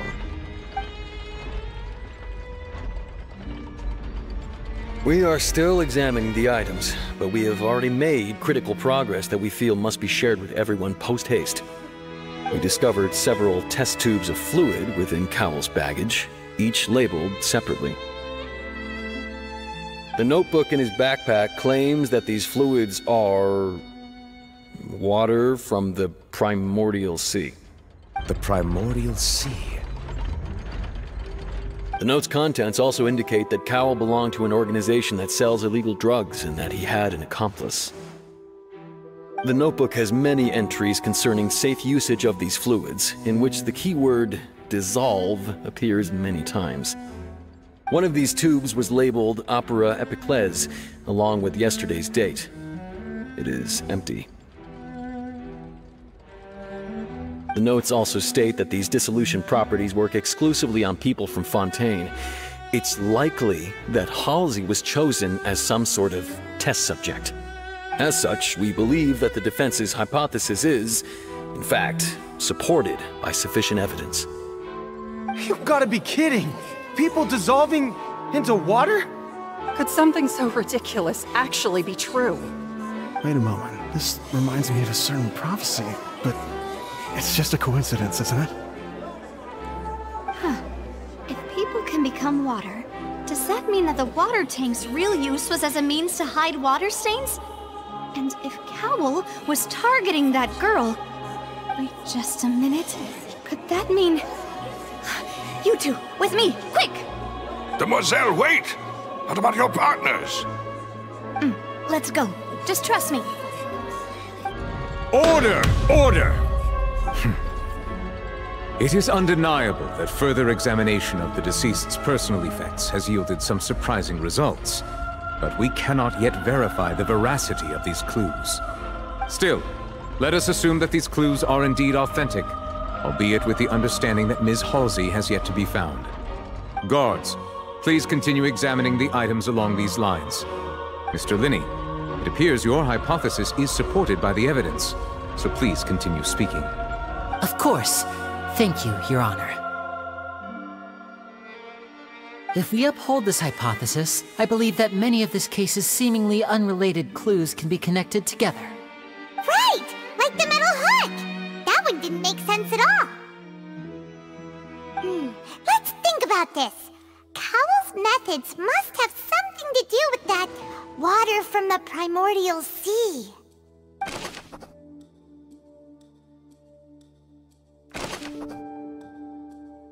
The water from the Primordial Sea should already have been prepped before Halsey entered the magic box.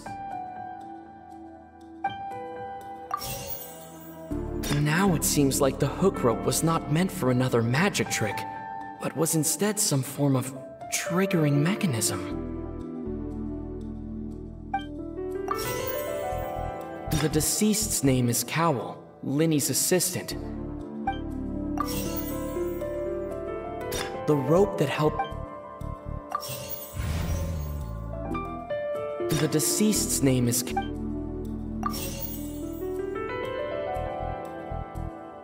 I remember there was some...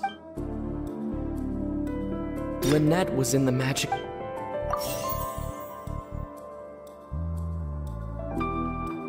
I remember there was some... The water from the primordial... It's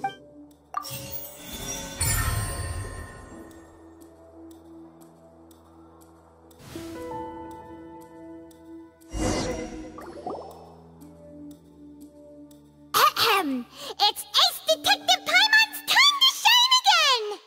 In the original plan, Cowell would tamper with the water tank rope and the number selector securing his target. When the magic box containing Halsey was lowered, the metal hook would retract gradually and pierce the balloon at the top of the box. When the balloon attached to the box popped, the water from the primordial seed inside it would pour down and dissolve Halsey. Afterward, Cowell would enter the tunnel and break the flower vase to conceal the water inside the tunnel, with the remaining evidence being covered up by the water tank on stage. But he encountered something unexpected in the tunnel, and wound up being fatally hit by the same water tank he meant to use to cover his tracks. Huh. That does make sense. That actually links together a lot of the more confusing pieces of evidence. Oh dear, what do I do? Even I think they sound convincing now. Have I falsely accused an innocent person? What a humiliation. Now, it seems like the only point of contention remaining is the exact circumstances that led to Cal's death. His notes mentioned he had an accomplice who could be related to the situation. On that note, the guards have just contacted me indicating that they uncovered new evidence. I shall now invite him on stage to share it with us. Thank you, Your Honor. We were just inspecting the luggage of the other people involved in this case. And we found an identical sample of the water from the primordial sea among Linny's personal effects. What? That can't be. Oh, I see. Well, how wonderfully comedic to have your own counterattack only to come back and wound you. Does this not clear all doubt? My dear citizens, my loyal audience, allow me to present my reasoning and bring this performance to a swift close. Linny did not need to take part in the dissolution of the young woman at all. Indeed, he did leave the scene via the vent. Having made modifications to the props beforehand, his accomplice Cowell then caused Halsey to vanish using the water from the primordial sea. But upon his return, in cruel avarice, Linny desired sole credit and prepared to do away with his partner in crime. Ultimately, he knocked Cowell out, and the tool meant to cover the crime up also became a murder weapon. Now, as much as I regret having come to such a viciously straightforward conclusion, it does seem that the famed Fatui is quite the cold-blooded and ruthless organization. Am I right, Mr. Linny? We've used up all the evidence we collected. There's no way for us to make a rebuttal here. Is this the end of the road?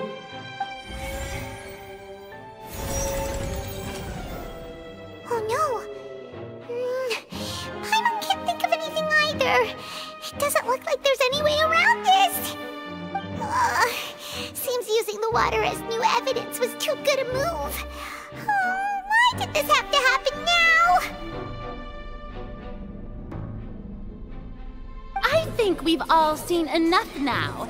And and we have ample witnesses to my flawless reasoning. I believe this is indeed the finale! Now then, my good, noble Chief Justice, should we not, in your view, move... Excuse me, everyone, but I must interject! Miss, I must ask you not to shout, and to respect the ongoing legal proceedings. Oh, come on, don't be hasty. I have a good reason for interrupting, you know. Now, would anyone here like to take a little break from all this debate and see a little magic? I'll show you an amazing trick, one that can bring a young woman who has disappeared back in the flesh, right before your very eyes. Please, do the honors, Mr. Linny, if you would be so kind. What in the world is she saying? No offense, miss, but miracles like that are beyond my scope as a magician.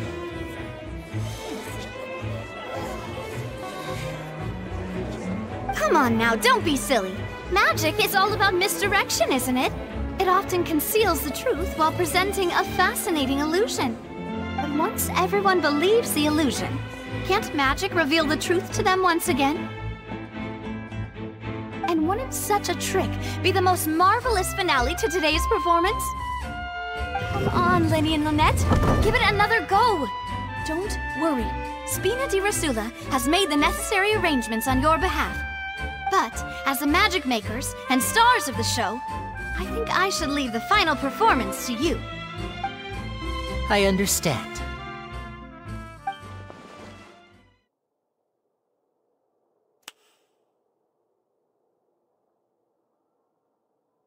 And voila!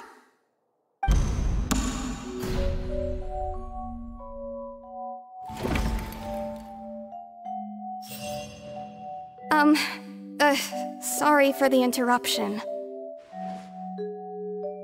Wait, isn't that Halsey? So the whole thing about people dissolving wasn't true after all? To be clear, I'm only here because this person told me that if I testified, the merit of doing so would lessen my sentence. I was hiding outside this room listening to the proceedings because I was afraid that I would be the one put on trial. I was just feeling happy that no one had noticed me, and then before I knew it, she caught me. That'll teach you to underestimate us three. Where should I begin? I'm sorry. I'm the one who killed Cowell. I admit it. What? Why? Firstly, my name isn't Halsey. It's Lillian, and I'm originally from Mondstadt. I heard that Linny's show was gonna be a real thriller, but I missed the chance to buy a ticket, so I stole one. That's how I make a living. I steal stuff here and there, and I'd never been caught before. But I was noticed at the harbor a few days ago, and I barely got away. Linny was the one who caught me in the act. Hey, no wonder you look familiar. So you were the thief!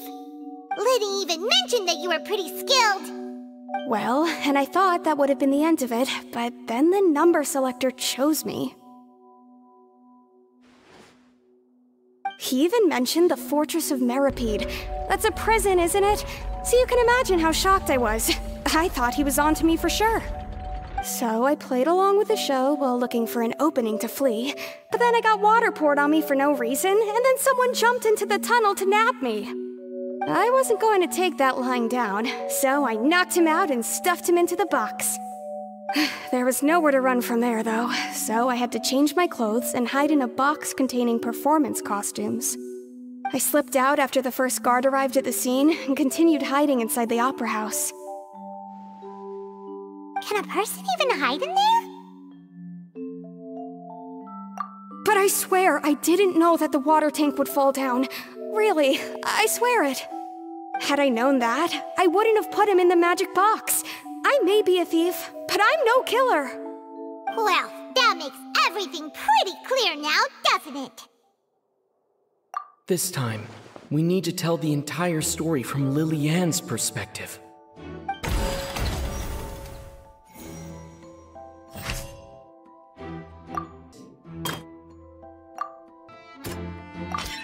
The strange sound wasn't from a fight. It was Lily-Ann's attempt to break out when she was frightened.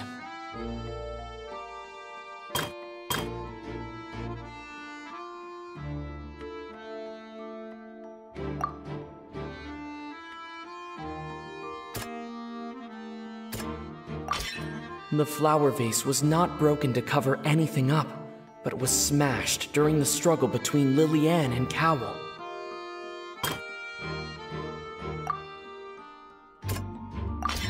Lily-Ann was afraid that she would be recognized if she left, so she changed clothes and hid, biding her time. Just what one might expect of an experienced thief. And it's Ace Detective Paimon time! Having been selected out of the blue, Lily-Ann panicked. Her panic only intensified after she entered the tunnel and had water poured on her head. So she kicked the door open, producing the thud we all heard. Hearing the commotion, Cowell leapt into the tunnel, only to discover that Lily-Ann had not dissolved. He did not know that Lily-Ann was not from Fontaine, but was a thief who made her way in by stealing a ticket. Mistakenly believing that the water from the primordial sea needed time to take effect, he tried to force Lily-Ann back into the box. The two broke the flower vase during the struggle, but Lily-Ann came out on top, knocking Cowell out and putting him in the box. With no way of escaping, she changed her clothes and hid in the costume trunk until the performance ended.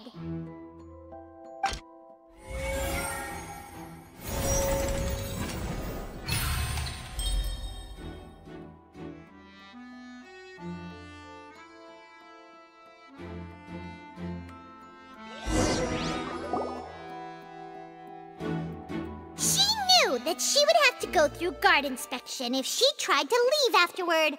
So, she has been trapped in the Opera House these last 2 days. She had already become desperately hungry by the time we were chatting over macarons. So, she swiped 2 of them right under our noses. Talk about a sneaky thief. At this point, all the events that happened in the tunnel have now come to light. Ah, so that's the whole story. Bravo! Bravo! Now then, Lady Furina, do you wish to speak against the defense's statements? Please answer the question, Lady Furina. Also, if I may add, the trial has not yet ended. As such, I request that the prosecution not leave the room before the proceedings have concluded. What? Are you reading my mind now? No, I have no further arguments. I admit defeat. But really, could you at least have left me with some dignity? Wow, look at that! She's like a deflated balloon now. If there are no objections, then as the Chief Justice of Fontaine, I shall once again repeat the full sequence of events. The actual perpetrator of the serial disappearances, Cowell, selected his next victim from the audience reservation list. With some modifications to the selector, he could ensure that the pre-selected young woman would be chosen. To cover up any evidence while committing the deed, Cowell thought of allowing the water tank to fall, which would conceal the water left behind after the young woman was dissolved. He also tampered with the rope suspending the water tank, using the fireworks at the end of the performance to cause the tank to drop and hide the watermarks. He poured the water from the primordial sea into a balloon during the preparation of the magic box and stuck it to the box's lid.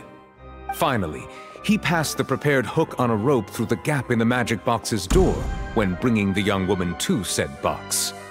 When the magic trick officially began, the box containing the woman was lowered into the tunnel, tightening the hook rope and bursting the balloon containing the water. If all had gone to plan, the young woman would be dissolved at this time. However, Lily-Ann was not from Fontaine, and thus fled the box with a loud noise. Realizing that there was trouble, Cowell entered the tunnel and met Liliane. Thinking that the waters had not yet taken effect, he decided to proceed. However, his opponent was more capable than he thought, and he was overcome, knocked unconscious, and placed into the magic box, and thus became his own final victim. Liliane, according to her own statements, then changed clothes and hid until the performance ended, before hiding in other parts of the opera house. As for Lyney, he was in the underground structures within the opera house, and was thus ignorant of these happenings. From this reconstruction of events, we can conclude that Lyney, the accused, is in fact innocent. While there is much in Lyney and Liliane's conduct that should still be investigated separately, this case, at least, can be handed over to the Oratrice to make the final decision.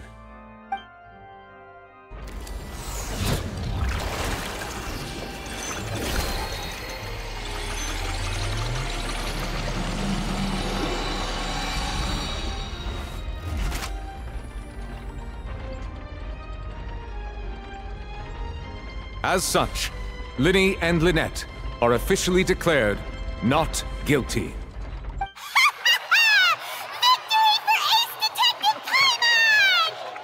Great work, partners. Thank you all. Thank you so much. Next, I think we deserve an explanation, Guard Vaughn. How did you find the water from the primordial sea in Lyney's baggage?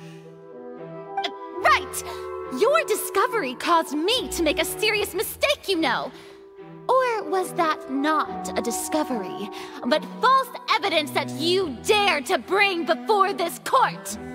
I suspect that the accomplice mentioned in Cowell's notes was not Lyney, but you, yes?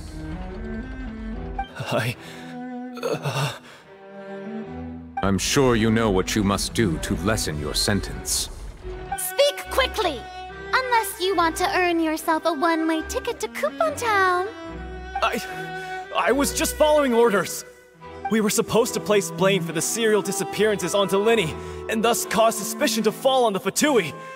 The higher-ups said this was the best opportunity to do so. And now that your plan has fallen through, and the secrets of the water have been revealed, you have become a liability to said higher-ups, yes? Therefore, you would be wise to tell everything you know, and seek the protection of the guards. Yes, I'll tell you everything I know. Our boss discovered that the water can cause people to dissolve. It can also be made into a potion, which when extremely diluted, can cause people to experience unforgettable exhilaration. We've been in this business for a while now, and have made decent mora off it. The disappearances were also the boss's idea. I mean, this is the boss we're talking about.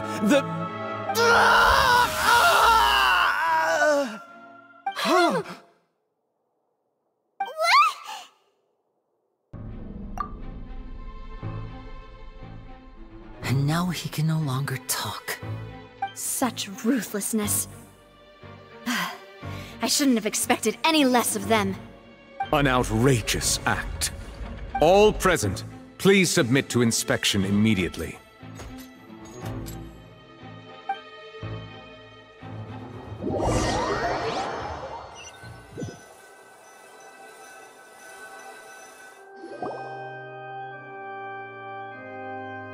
So, we're just going back now? That's true, but... Traveler, Paimon! Please wait.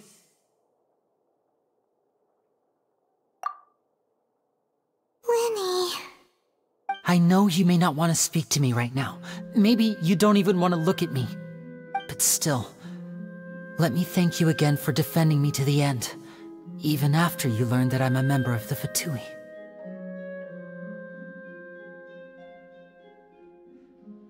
I guess. But regardless, I'd like the opportunity to set things straight.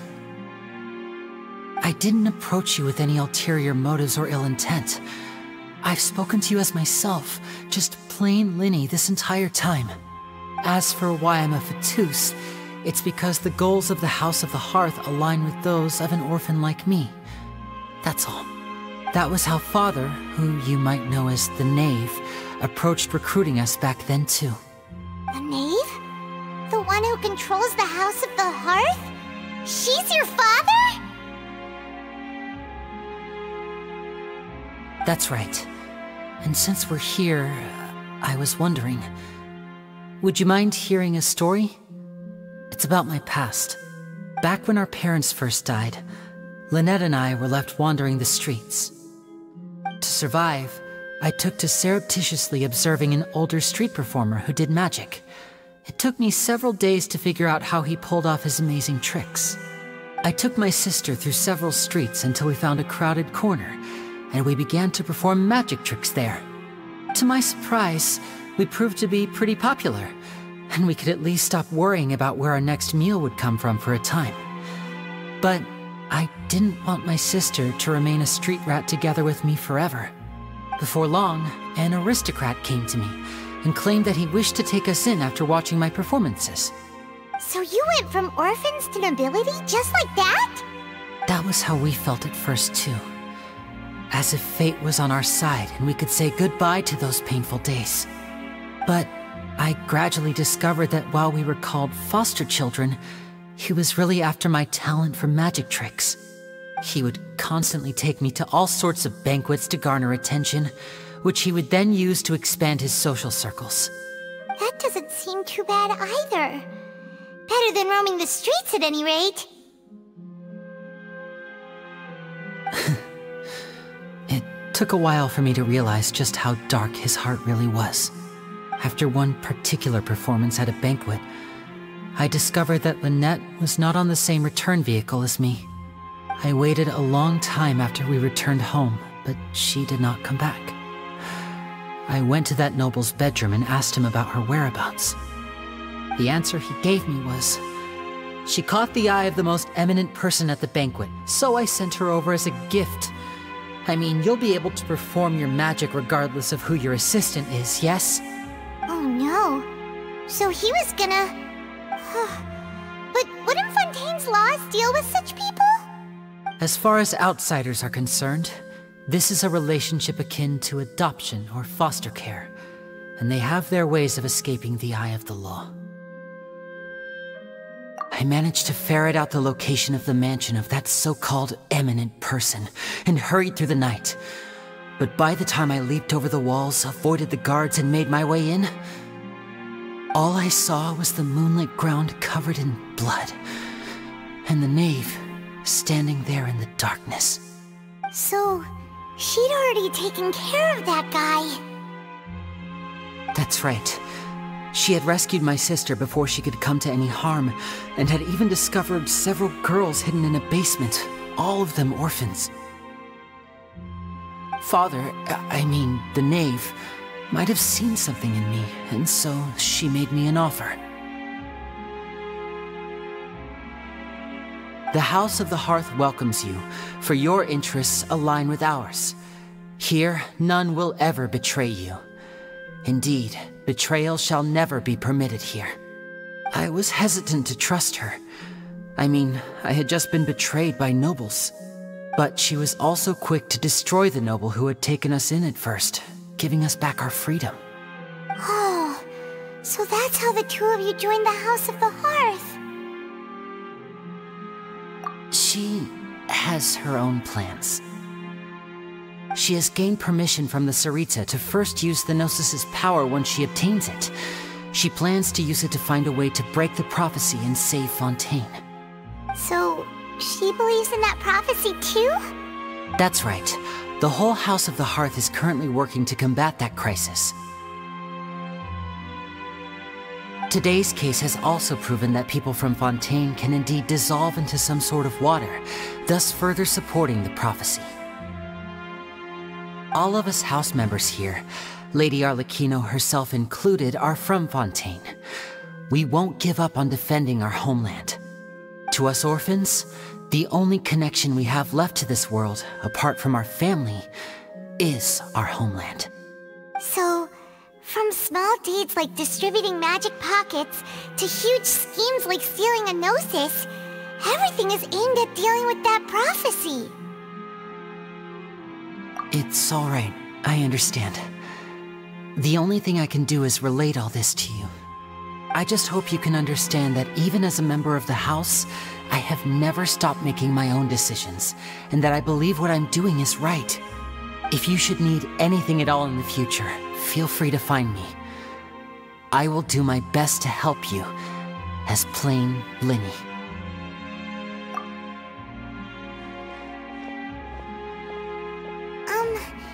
Bye, Lyney!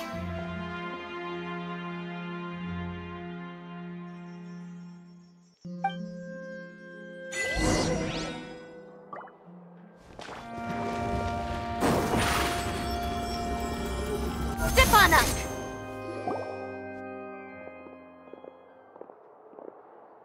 Hey there! What was with the disappearing act you pulled right as the trial ended? Were you looking for us, Navia? Well, this whole thing isn't exactly over, is it?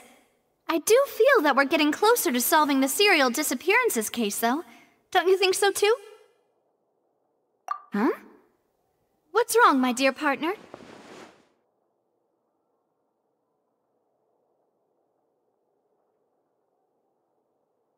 Besides, are you sure we're the ones who can crack a case that's been cold for decades now? And given that there's new evidence from the trial, there should be a trail of breadcrumbs for the Hydro Archon's people to follow now, right? Ah. I see. Well, I won't lie. I'm a little shocked to hear that from you. But I suppose you are just travelers who have only arrived in Fontaine after all. Sorry. I might have been too presumptuous. Don't say that, Navia. Ah, and we were having so much fun investigating with you, too. It was like having new waters flowing into a stagnant mire, causing new hope to spring forth, and the reflection in the murk to become clearer. Sorry about that.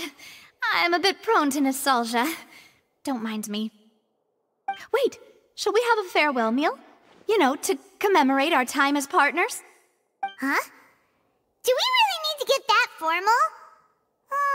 Well, guess you really did treat us as partners, huh? Well, I'd just like to have a proper ending to every important memory. That way there are no regrets later. Anyway, it would just be a meal, so it shouldn't take up too much of your time. You don't have to twist Paimon's arm. If Boss Navi is treating, count Paimon in!